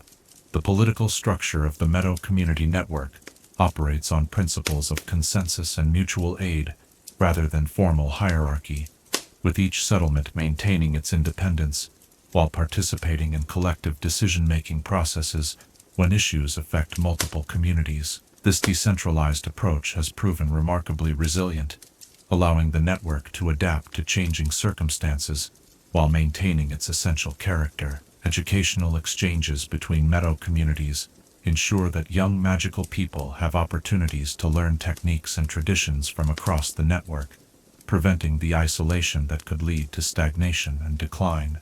The informal apprenticeship system allows promising students to spend time in different communities, learning specialized skills while contributing their own knowledge and fresh perspectives.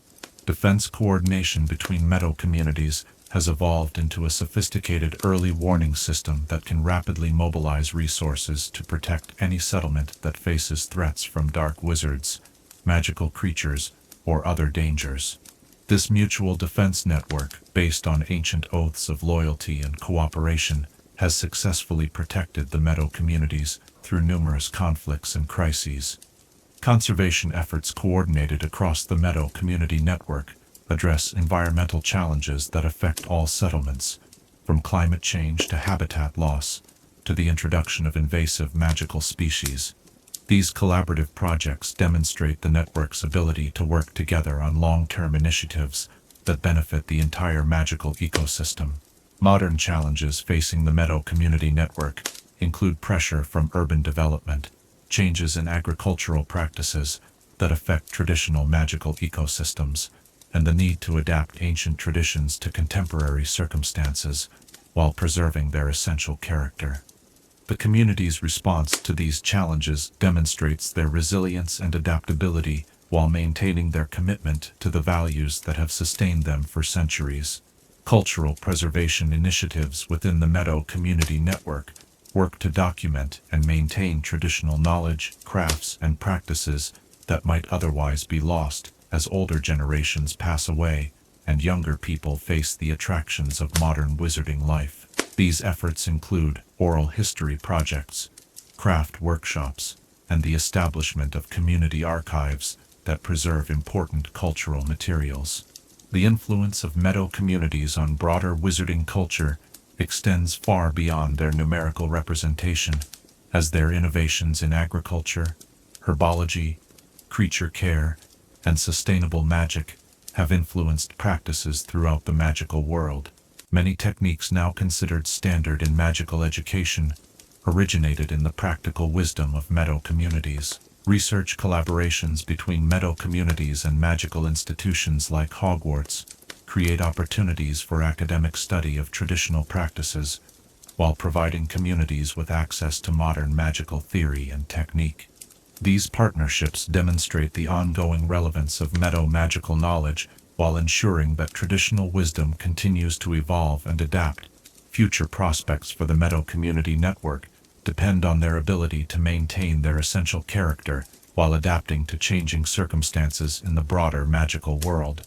The community's strong traditions of innovation within continuity suggest that they will continue to thrive and contribute to magical culture for generations to come.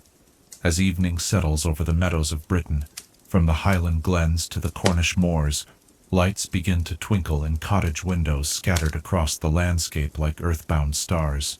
In each of these homes, families gather to share the day's experiences and plan for tomorrow's work, maintaining the rhythms of community life that have sustained meadow magical culture through centuries of change and challenge. The network of meadow communities across Britain stands as testament to the power of cooperation, adaptation, and respect for the natural world to create sustainable ways of life that enrich both human existence and the broader magical ecosystem. In their diverse approaches to common challenges and their shared commitment to essential values, these communities offer models for how magical people can live in harmony with each other and with the world that sustains them all. In the gentle glow of lamplight spilling from cottage windows onto meadow grass wet with evening dew, consider this: what lessons might we learn from the meadow community's success in maintaining both diversity and unity across their network, and how might we apply their principles of cooperation and mutual aid to strengthen our own communities? Chapter 10. The Magic of Wildflowers. In the gentle hours of early morning, when dewdrops transform spiderwebs into jeweled masterpieces, and the first rays of sunlight paint meadow grasses in shades of gold and emerald, the wildflowers scattered throughout Britain's magical grasslands begin their daily symphony of color, fragrance, and subtle enchantment. These humble blossoms, often overlooked by those seeking more dramatic magical phenomena, possess a quiet power that has influenced wizarding culture for centuries, their delicate petals harboring secrets that connect the smallest flower to the grandest workings of natural magic. The common daisy, whose cheerful white petals and golden centers dot meadows throughout Britain like scattered stars fallen to earth, represents perhaps the most underestimated magical flower in the herbologist's repertoire. These resilient blossoms, capable of blooming from early spring through late autumn, possess properties that make them invaluable for healing magic and protective enchantments. When gathered at dawn while still wet with dew, daisy petals can be brewed into teas that enhance natural healing processes and help the body recover from magical exhaustion. The magical properties of daisies extend beyond mere physical healing to encompass emotional and spiritual restoration. Medieval meadow dwellers discovered that sleeping on pillows stuffed with dried daisy flowers promoted prophetic dreams and helped troubled minds find peace. The practice of daisy chain creation, beloved by magical children throughout the centuries, actually serves as a form of meditation and energy focus that strengthens the practitioner's connection to earth magic while creating temporary protective barriers around the maker. Buttercups, whose waxy golden petals shine like drops of liquid sunlight scattered across meadow grass, carry within their bright flowers the concentrated essence of solar energy that makes them precious ingredients in spells involving courage, confidence, and personal empowerment. The traditional children's game of holding buttercups beneath the chin to test for butter love reflects ancient divination practices that used the flower's reflective properties to read character traits and predict future relationships. The buttercup's connection to solar magic reaches its peak during the summer solstice, when these flowers literally glow with accumulated sunlight that can be harvested and stored for use during the darker months of winter. Master herbologists have developed techniques for preserving this solar essence in specially prepared oils and tinctures that can combat depression, strengthen magical abilities diminished by seasonal changes, and provide warmth and comfort during periods of magical or emotional coldness.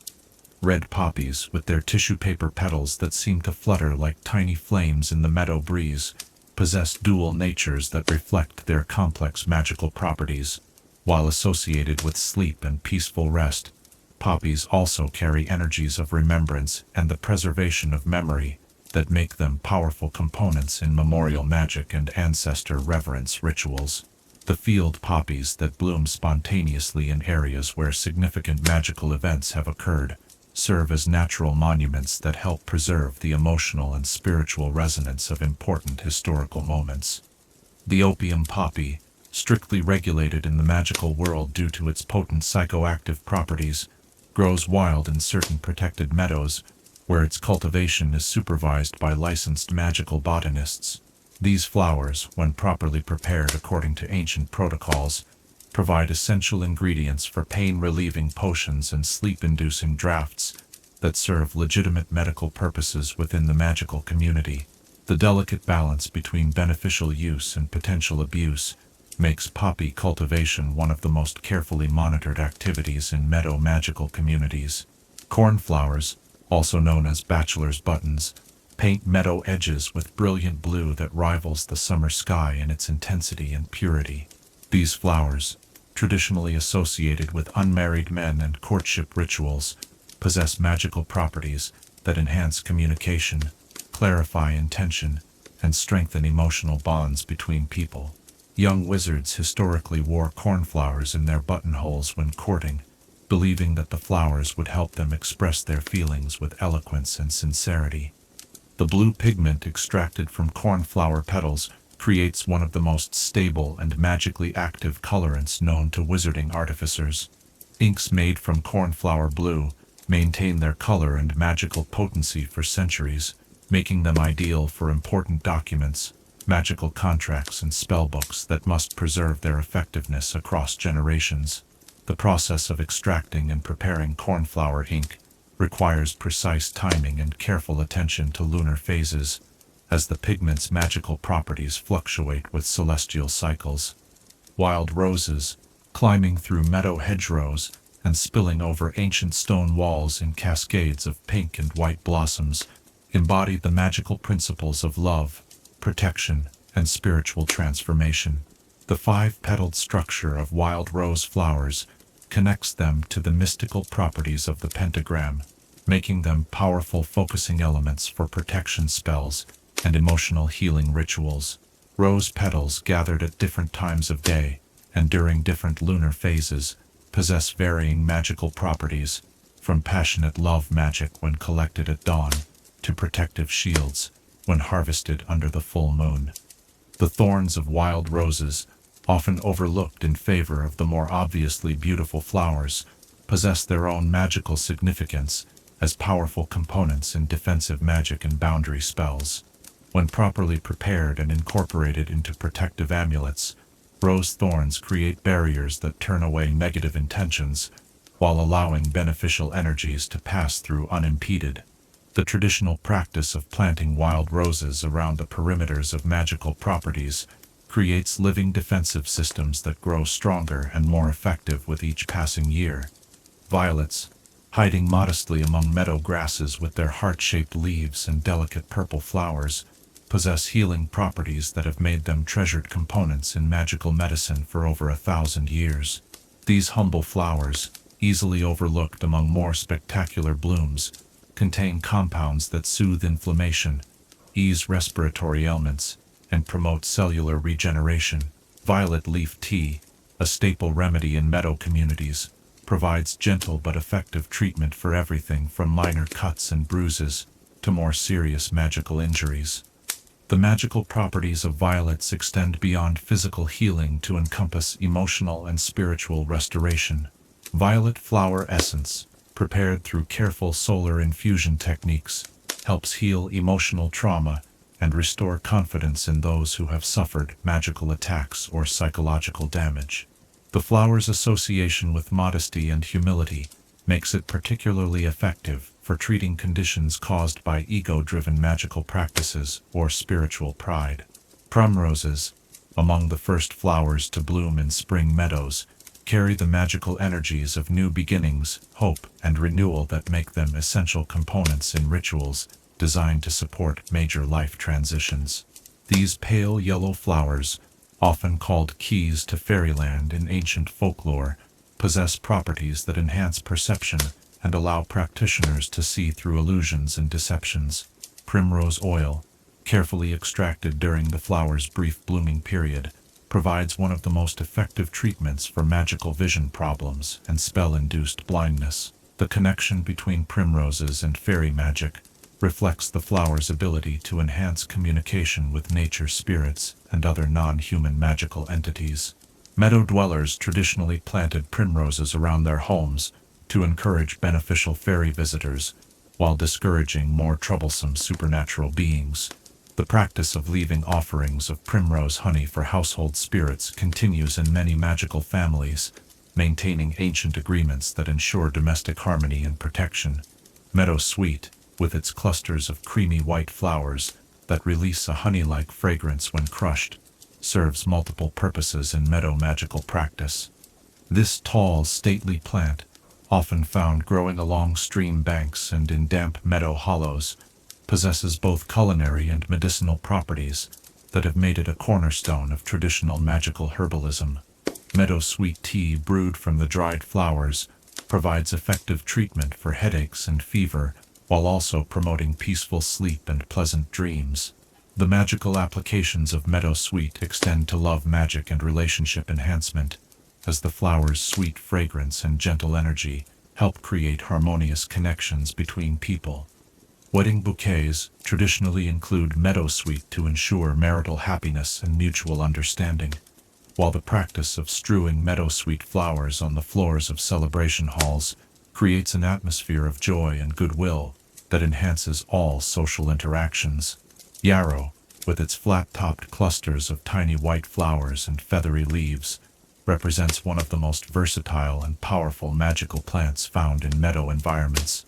This hardy perennial, capable of thriving in poor soil and harsh conditions, possesses properties that make it invaluable for healing magic, divination, and protective enchantments.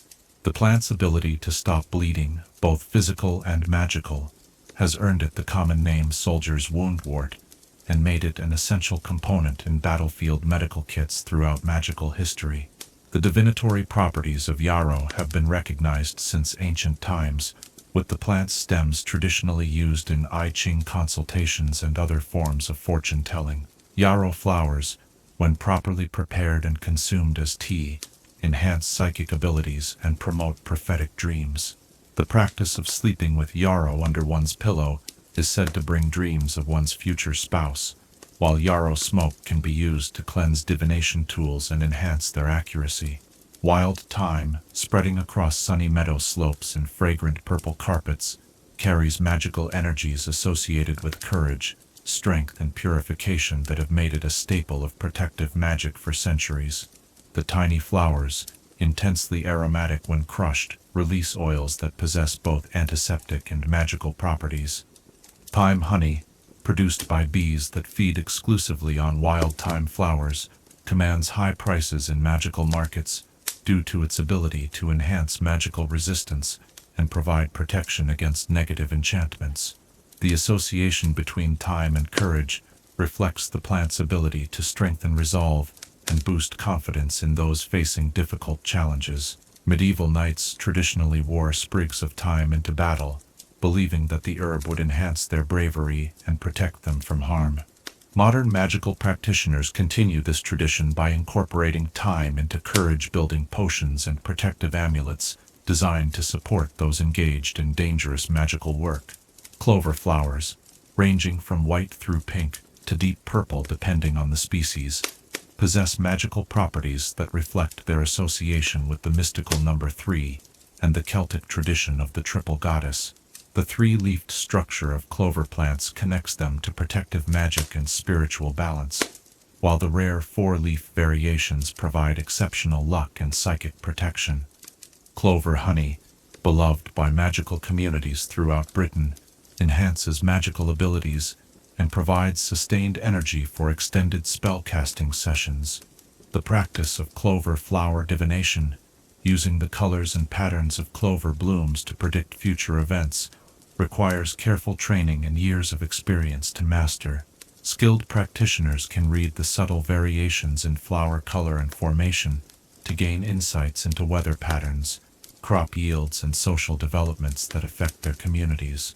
The accuracy of clover divination depends on the reader's intimate knowledge of local growing conditions and their ability to interpret the complex symbolic language that the flowers create. Forget-me-nots, with their delicate blue flowers marked by tiny yellow centers, carry magical energies associated with memory, faithfulness, and enduring love that make them popular components in relationship magic and memorial rituals. These small flowers, often growing in damp meadow areas and along stream banks, possess the ability to strengthen emotional bonds and help preserve precious memories against the erosive effects of time. Forget-me-not tea, carefully prepared from fresh flowers, helps combat magical memory loss and protects important information from mind-altering spells.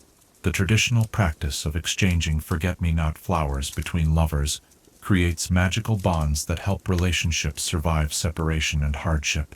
The flower's ability to maintain their color and form when properly dried makes them ideal for creating lasting mementos that carry emotional significance and magical protection. Wedding rings blessed with forget-me-not essence are said to ensure fidelity and mutual understanding throughout the marriage. Harebells, also known as bluebells of Scotland, grace meadow edges and hillsides with their nodding blue flowers that seem to ring silently in the summer breeze. These delicate blooms, associated with fairy magic and otherworldly communication, possess properties that enhance spiritual perception and allow practitioners to commune with nature spirits. The flowers' bell-like shape makes them natural focusing elements for sound magic and verbal spells, amplifying the practitioner's voice and ensuring that spoken enchantments reach their intended targets. The connection between harebells and fairy folklore reflects the flower's ability to create bridges between the human world and the realm of magical creatures. Meadow dwellers traditionally planted harebells near their homes to encourage beneficial fairy visitors, while using the flowers as offerings to negotiate with more powerful supernatural beings. The practice of listening to meadows filled with harebells on calm summer evenings is said to allow one to hear the music of the fairy courts and receive messages from the other world. The seasonal cycles that govern wildflower blooming create natural calendars that magical practitioners use to time their most important workings and ceremonies. Spring flowers like primroses and violets mark the beginning of the magical year and the awakening of dormant energies, while summer blooms like roses and meadowsweet represent the peak of magical power and the optimal time for major enchantments. Autumn flowers carry energies of harvest and preservation, while the rare winter blooms that appear in protected meadows possess concentrated power that makes them especially valuable for emergency magical work. The conservation of wildflower populations represents a critical challenge for meadow magical communities as modern agricultural practices and urban development threaten traditional flower habitats. Seed preservation programs, habitat restoration projects, and educational initiatives work to ensure that future generations of magical practitioners will have access to the wildflower resources that have supported magical practice for centuries. These conservation efforts recognize that wildflowers represent not just beautiful additions to the landscape, but essential components of a living magical heritage that must be protected and preserved. The study of wildflower magic continues to reveal new applications and deeper understanding of the complex relationships between plant consciousness, magical energy, and human intention. Modern magical botanists use sophisticated analysis techniques to understand how wildflowers store and transmit magical energy, while honoring the traditional knowledge that has guided their use for generations. This research contributes to both theoretical understanding and practical applications that benefit the entire magical community. As evening settles over the meadows and the last light of day catches dewdrops forming on flower petals like tiny prisms scattering rainbow fragments across the grass, the wildflowers begin their nightly rest with fragrances that seem to carry whispered blessings on the gentle breeze. In these quiet moments, when the day's magical workings fade into memory and tomorrow's possibilities wait patiently in bud and stem, the ancient partnership between human magic and wildflower wisdom continues its eternal dance of beauty, healing, and wonder. The humble wildflowers of Britain's magical meadows remind us that the most profound magic often comes in the smallest and most accessible forms, requiring not exotic ingredients or complex spells, but simply the wisdom to recognize and work with the gifts that surround us in abundance. In their patient cycles of growth, blooming, and renewal, they offer lessons about resilience, beauty, and the quiet power that emerges when we align ourselves with the natural rhythms of the world. In the gentle perfume of night-blooming flowers carried on the evening breeze, in the soft glow of moonlight on petals that seem to hold starlight within their depths, consider this: what overlooked beauties in our own lives might hold hidden powers and possibilities, and how might we learn to approach the world with the same gentle attention that allows wildflowers to reveal their magical secrets. Chapter 11. Meadow Defense and Protection. Beneath the peaceful surface of Britain's magical meadows, where wildflowers sway in gentle breezes and butterflies dance from bloom to bloom in seemingly carefree abundance, lies one of the most sophisticated and effective defensive systems ever developed by the wizarding world. These grassland sanctuaries, open to the sky and apparently vulnerable to attack from any direction, have survived centuries of magical conflict through the development of protection methods that work with rather than against the natural characteristics of their open environments. The fundamental principle underlying meadow defense rests on the understanding that true protection comes not from imposing barriers between oneself and potential threats, but from creating conditions that naturally discourage hostile intentions while remaining invisible to casual observation. Unlike the massive stone walls and obvious magical barriers that protect places like Hogwarts or Gringotts Bank, meadow defenses operate through subtlety, misdirection, and the gentle manipulation of natural forces that potential attackers rarely recognize until it becomes too late to retreat.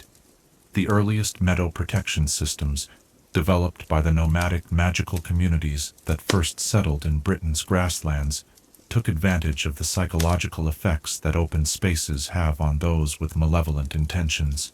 Ancient ward workers discovered that individuals approaching meadow settlements with hostile purposes experienced increasing discomfort and confusion as they drew closer to their targets. Their aggressive energies gradually dissipated by the peaceful atmosphere and natural beauty of the grassland environment.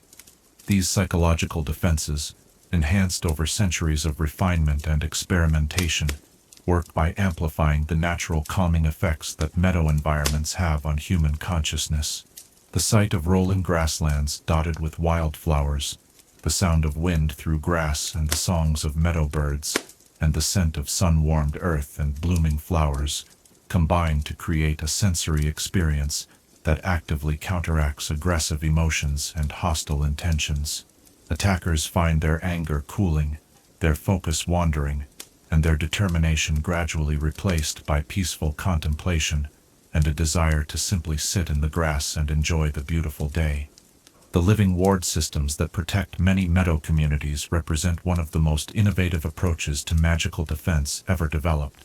Rather than creating artificial barriers that require constant maintenance and obvious magical energy to sustain, these systems work by encouraging certain plants to grow in specific patterns that create natural protective effects.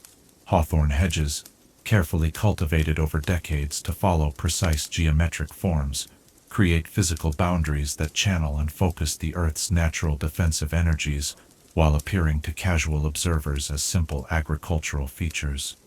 The development of living ward systems requires extraordinary patience and long-term planning, as the protective plants must be guided through years of growth before they achieve their full defensive potential.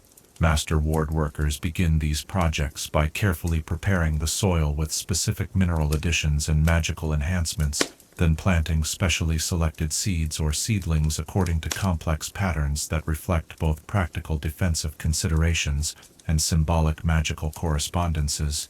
The resulting hedges, groves, and garden features take on protective properties that strengthen naturally over time, eventually creating barriers that can turn away everything from casual intruders to organized magical attacks. Weather-based defense systems exploit the sophisticated understanding of atmospheric magic that meadow communities have developed over centuries of working with wind, rain, and storm. These defenses can redirect approaching threats through the creation of localized weather phenomena that make passage through protected areas extremely difficult or impossible. Sudden fog banks that spring up to confuse and disorient intruders, unexpected wind patterns that make flying impossible, and precisely targeted precipitation that turns pathways into impassable quagmires, all serve to protect meadow communities without revealing the magical intervention responsible for these apparently natural occurrences. The most skilled weather defenders can create layered atmospheric protections that respond to different types and levels of threat with appropriate defensive measures. Minor intrusions might trigger nothing more than a brief shower that encourages casual trespassers to seek shelter elsewhere, while serious attacks could generate severe storms, complete with lightning, hail, and destructive winds that make any approach to the protected area extremely dangerous. These weather defenses require careful coordination with regional atmospheric patterns to avoid creating disturbances that might attract unwanted attention from Muggle meteorologists or magical authorities. Animal-based protection systems harness the natural territorial instincts and sensory abilities of both magical and mundane creatures to create early warning networks and active defense capabilities. Meadow communities that maintain good relationships with local wildlife can count on advance notice of approaching strangers from birds whose flight patterns change in response to unfamiliar presences, while ground-dwelling creatures like rabbits and field mice can provide detailed intelligence about the movements and intentions of potential threats. The more sophisticated animal defense systems involve formal partnerships with magical creatures that possess enhanced abilities useful for protection purposes. Owl networks provide rapid communication between scattered lookout posts and central command locations, while trained ravens can be deployed to harass and confuse attackers through aerial maneuvers that are both physically threatening and psychologically unsettling. Some meadow communities have developed relationships with larger magical creatures, like the Strolls or even dragons, whose presence in the area serves as a powerful deterrent to most potential attackers. Concealment magic represents perhaps the most important defensive capability that meadow communities possess, as the ability to remain hidden from hostile observation eliminates most threats before they can develop into actual attacks. The open nature of grassland environments makes traditional concealment extremely challenging, requiring innovative techniques that work with rather than against the characteristics of meadow landscapes.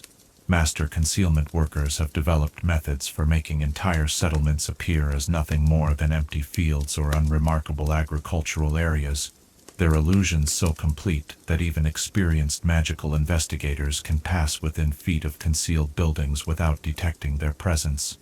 The most sophisticated concealment systems operate on multiple sensory levels simultaneously, creating illusions that fool not only visual observation, but also magical detection, scent tracking, and other investigative methods that might be used by determined enemies.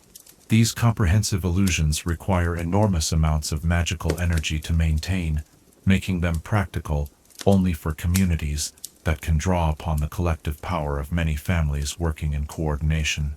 The energy requirements for such systems have led to the development of innovative power-sharing techniques that allow multiple magical practitioners to contribute to defensive workings without overwhelming any individual participant. Misdirection techniques complement concealment magic by creating false targets and confusing information that lead potential attackers away from actual meadow communities. These defenses work by establishing obvious but empty settlements in locations away from the real communities, complete with buildings, pathways, and other features that suggest active inhabitation. Attackers who discover these decoy settlements often assume they have found their targets and waste time and energy on futile assault attempts against empty structures, while the real communities remain safely hidden. Advanced misdirection systems include multiple layers of false targets and confusing trails that can keep determined enemies occupied for weeks or even months, while they attempt to locate actual meadow communities. The most sophisticated systems incorporate elements of prophecy and divination magic that allow defenders to anticipate likely enemy strategies and prepare appropriate countermeasures in advance. These prophetic defenses can create situations where attackers find themselves pursuing goals that become impossible to achieve, their own actions unconsciously redirected toward outcomes that serve the defender's interests. Underground defense networks, while less obvious in meadow environments than in mountainous or forested areas, provide essential backup protection systems that can shelter community members during prolonged attacks or serve as bases for counterattack operations. These subterranean facilities, carefully concealed beneath apparently normal meadow surfaces, include storage areas for emergency supplies, communication centers that maintain contact with other magical communities, and defensive positions that allow small numbers of defenders to hold off much larger attacking forces. The construction of underground defense networks in meadow environments requires specialized earth magic techniques that work with the unique soil conditions and drainage patterns found in grassland areas. The systems must be designed to remain functional even during seasonal flooding or drought conditions, while their entrances and ventilation systems must be perfectly camouflaged to avoid detection from surface observation. The most advanced underground facilities include magical climate control systems that maintain comfortable living conditions regardless of surface weather, allowing communities to survive siege conditions that might last for months. Communication systems that support meadow defense operations enable rapid coordination between scattered defensive positions and ensure that threats can be addressed through collective action rather than isolated individual responses. These communication networks often rely on natural phenomena like wind patterns, bird songs, and plant growth changes to carry messages across long distances without revealing the magical nature of the communications. Trained observers can read subtle changes in meadow conditions to receive detailed intelligence about enemy movements, defensive preparations, and coordination instructions. The most sophisticated communication systems incorporate redundant pathways and security measures that prevent enemy interception or manipulation of defensive messages. Multiple encoding systems, frequently changed recognition signals, and verification procedures that rely on intimate knowledge of local community customs all help ensure that communication networks remain secure even when operating under combat conditions.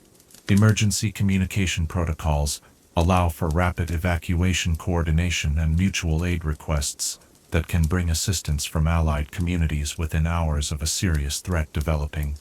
Training programs for meadow defenders emphasize the unique skills and knowledge required for effective grassland protection, including stealth movement techniques that take advantage of natural concealment opportunities, weather magic applications specific to defensive purposes, and coordination strategies that maximize the effectiveness of small defensive forces operating across large areas. These training programs often involve extended exercises in wilderness survival and camouflage, as defenders must be capable of operating independently for extended periods while maintaining their effectiveness as part of larger defensive networks. Advanced defensive training includes instruction in the psychological aspects of protection magic, teaching defenders how to project confidence and authority that can deter potential attackers without revealing the true extent of defensive capabilities. The ability to appear harmless while remaining fully prepared for combat represents a crucial skill for meadow defenders, as the maintenance of peaceful appearances often prevents conflicts from developing in the first place. Magical early warning systems provide meadow communities with advance notice of approaching threats, allowing time for defensive preparations and evacuation procedures if necessary. These systems often incorporate scrying techniques adapted for grassland environments, where the lack of natural viewing barriers allows for long-distance observation using specialized magical instruments. Crystal balls charged with meadow earth energy can provide clear images of events occurring many miles away, while enchanted mirrors hidden among wildflowers create networks of observation posts that can track enemy movements across entire regions. The integration of early warning systems with automated defensive responses allows some meadow communities to activate protection measures immediately upon detecting potential threats, without requiring direct human intervention that might reveal the location of defenders. These automated systems can trigger concealment illusions, activate weather defenses, and alert allied communities, while community members take shelter or assume defensive positions. The sophistication of these automated responses requires careful magical engineering to ensure that they activate only for genuine threats, while avoiding false alarms that could exhaust defensive resources. Diplomatic defense strategies recognize that many potential conflicts can be prevented through negotiation, alliance building, and the maintenance of positive relationships with neighboring magical communities. Meadow communities that invest in diplomatic outreach often find that their reputation for peaceful cooperation provides more effective protection than purely military defensive measures. Regular participation in inter-community gatherings, trade relationships that create mutual dependencies, and marriage alliances that create family connections across different settlements all contribute to diplomatic protection networks. The maintenance of diplomatic defenses requires ongoing attention to relationship building and conflict prevention, as well as the development of mediation skills that can help resolve disputes before they escalate into violence. Community leaders who specialize in diplomatic protection often serve as neutral arbitrators for conflicts between other settlements, building reputation and influence that can be called upon when their own communities face threats. Historical analysis of successful defensive actions provides meadow communities with tactical knowledge and strategic insights that improve their defensive capabilities. The study of past conflicts, both successes and failures, helps current defenders understand enemy tactics, identify effective countermeasures, and develop innovative approaches to protection challenges. This historical knowledge is often preserved in the form of tactical manuals, training scenarios, and ceremonial reenactments that ensure important lessons remain available to future generations of defenders.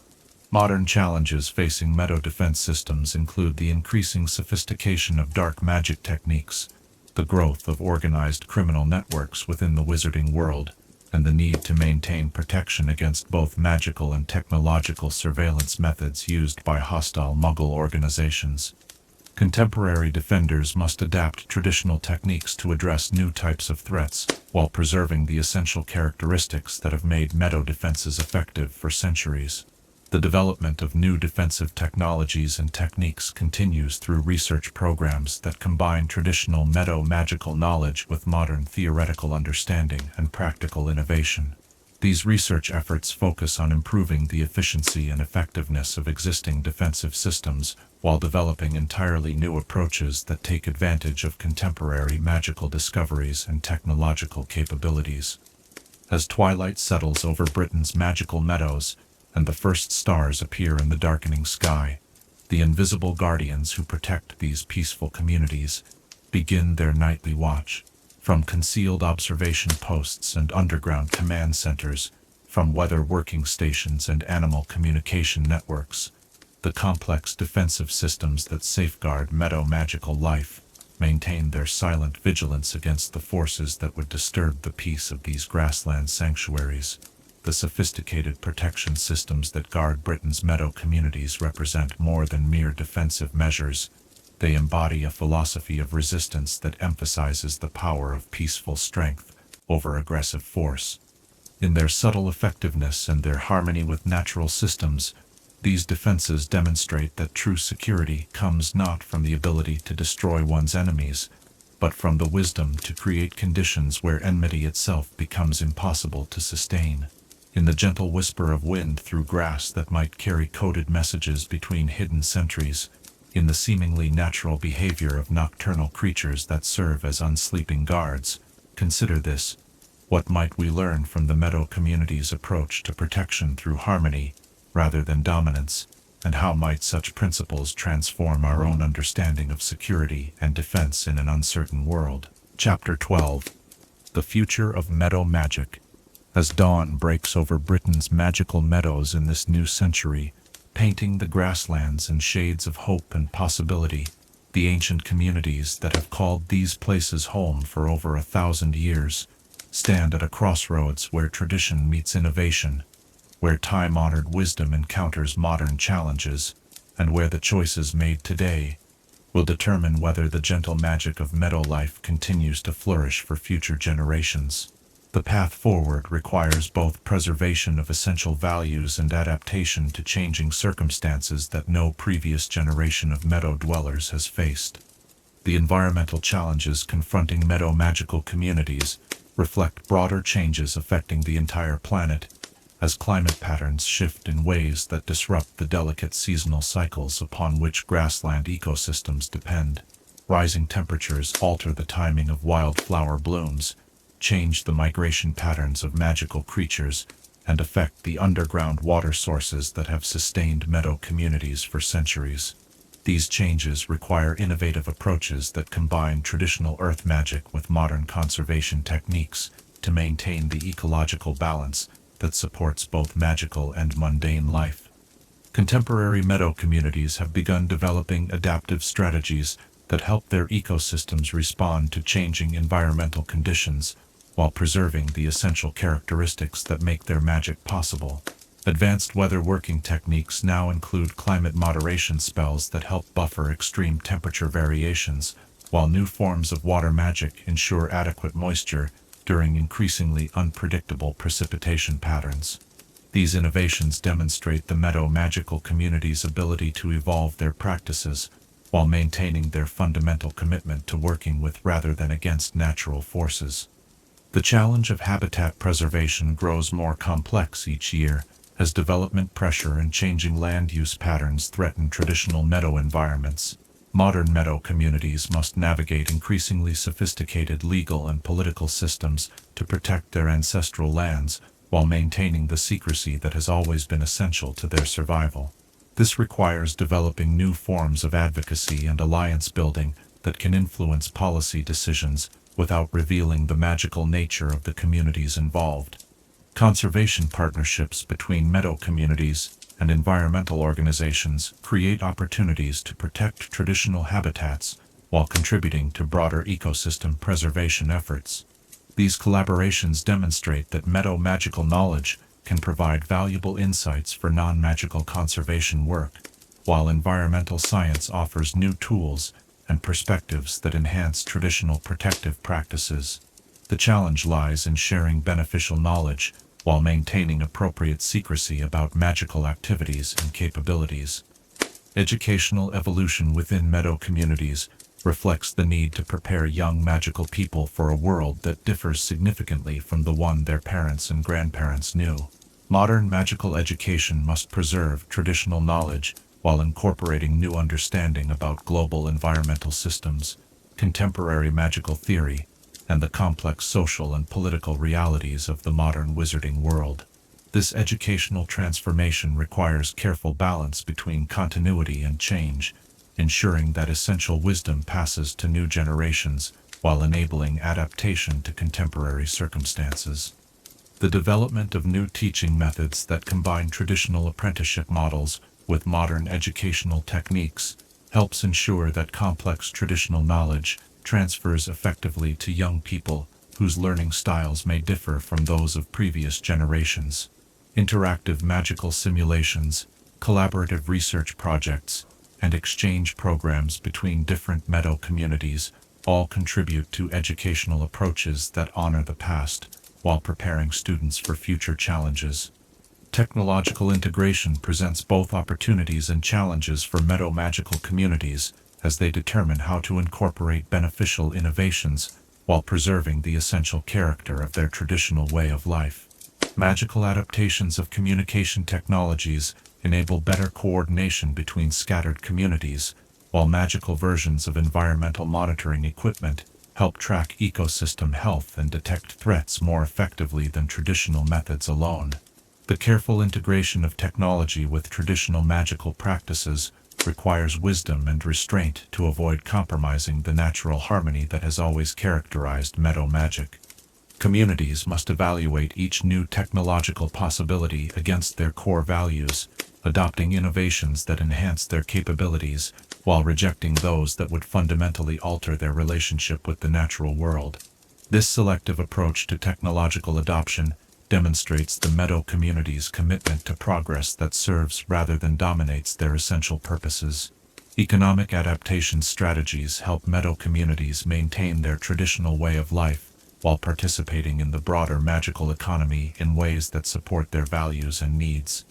The development of sustainable magical agriculture techniques creates new economic opportunities while preserving traditional farming knowledge, while artisan crafts based on traditional skills find new markets among contemporary wizarding consumers who value authentic handmade goods.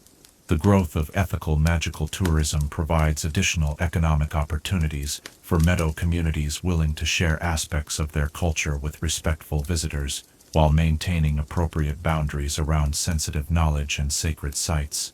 These tourism initiatives must be carefully managed to ensure that they enhance rather than exploit traditional culture, while providing genuine educational value for visitors and meaningful economic benefits for host communities. Research initiatives led by Meadow communities contribute to the broader understanding of sustainable magical practices while addressing specific challenges facing grassland environments. Collaborative research projects with magical institutions explore questions about plant consciousness, earth magic theory, and ecosystem management that have practical applications for communities worldwide. These research efforts demonstrate that traditional knowledge can inform and enhance contemporary magical science while benefiting from modern analytical techniques and theoretical frameworks.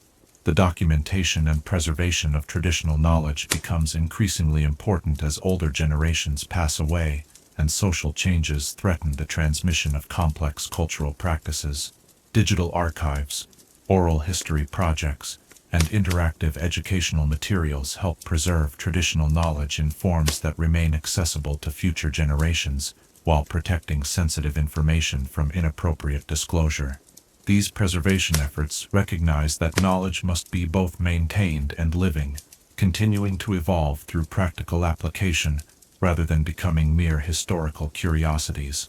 Youth engagement programs address the challenge of maintaining cultural continuity when young people face attractions and opportunities that may draw them away from traditional meadow life.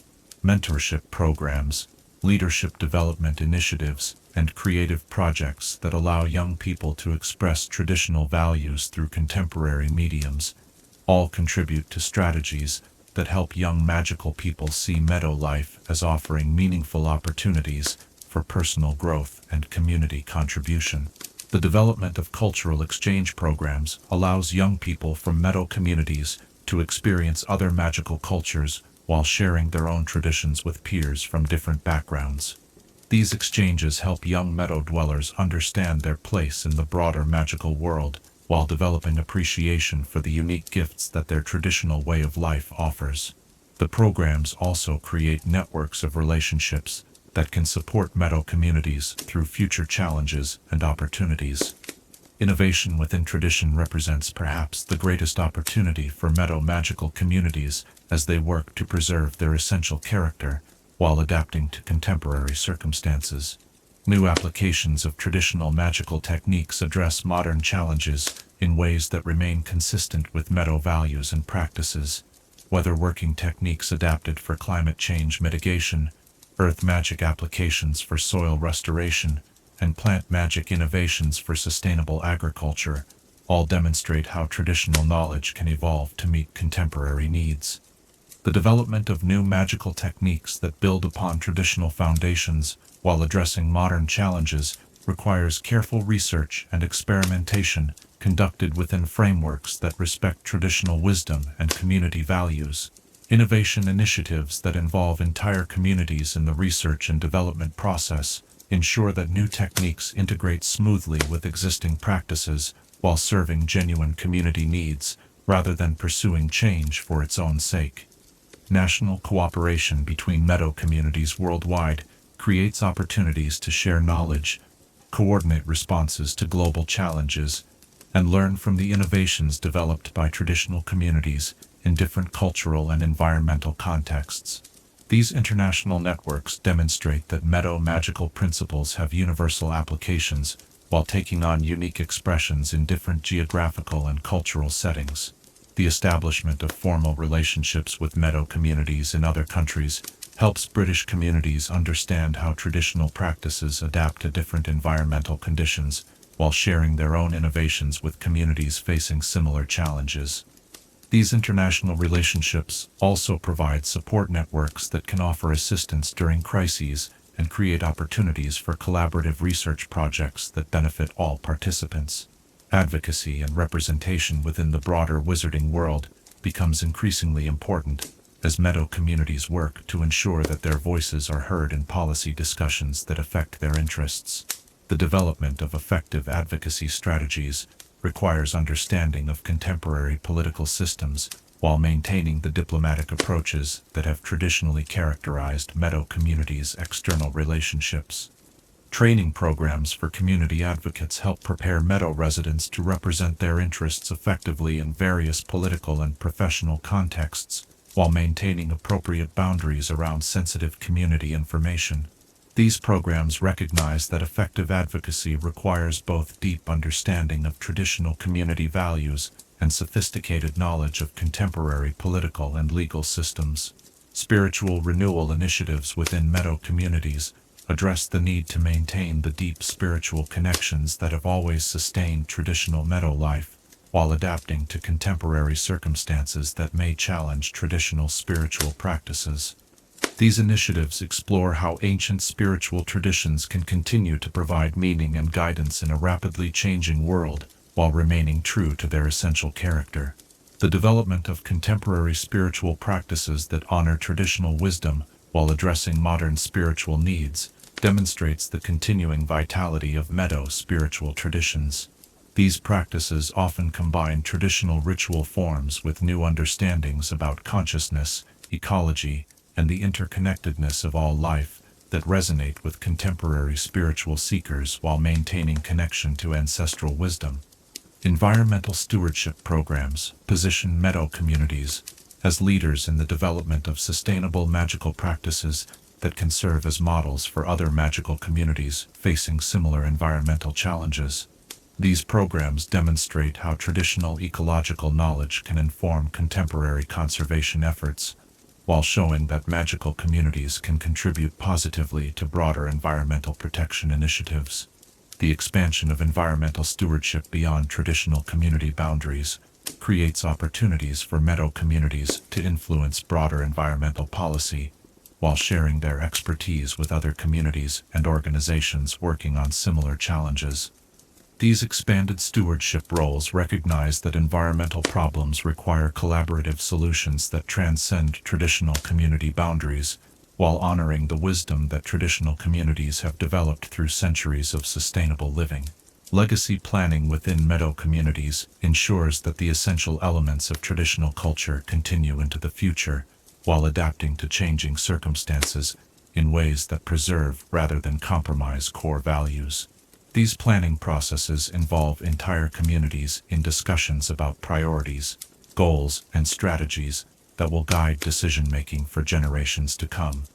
The development of comprehensive legacy plans requires careful consideration of what elements of traditional culture are essential to preserve, what aspects can adapt to changing circumstances, and what new developments may be necessary to ensure community survival and prosperity. These planning processes demonstrate the meadow community's commitment to thoughtful change that serves long-term community interests, rather than short-term convenience. Cultural renaissance movements within meadow communities celebrate traditional knowledge and practices, while exploring how they can contribute to contemporary solutions for global challenges. These movements recognize that traditional cultures have valuable contributions to make to addressing modern problems, while affirming the continuing relevance and vitality of ancient wisdom traditions. The promotion of cultural renaissance initiatives helps ensure that traditional knowledge remains dynamic and relevant, rather than becoming preserved curiosities with little practical application. These initiatives often involve creative collaborations between traditional knowledge holders and contemporary innovators that result in new approaches to old problems, while honoring the wisdom that has sustained communities for generations. As the sun reaches its zenith over Britain's magical meadows, illuminating the grasslands with golden light that seems to promise infinite possibilities, the communities that call these places home continue their ancient work of tending the delicate balance between tradition and change that has sustained them through countless seasons of challenge and opportunity. Their success in navigating the complexities of the modern world, while preserving the essential wisdom that defines their way of life, offers hope and inspiration for all who seek to live in harmony with the natural world. The future of meadow magic lies not in choosing between tradition and innovation, but in finding the synthesis that honors the past, while embracing the possibilities of tomorrow.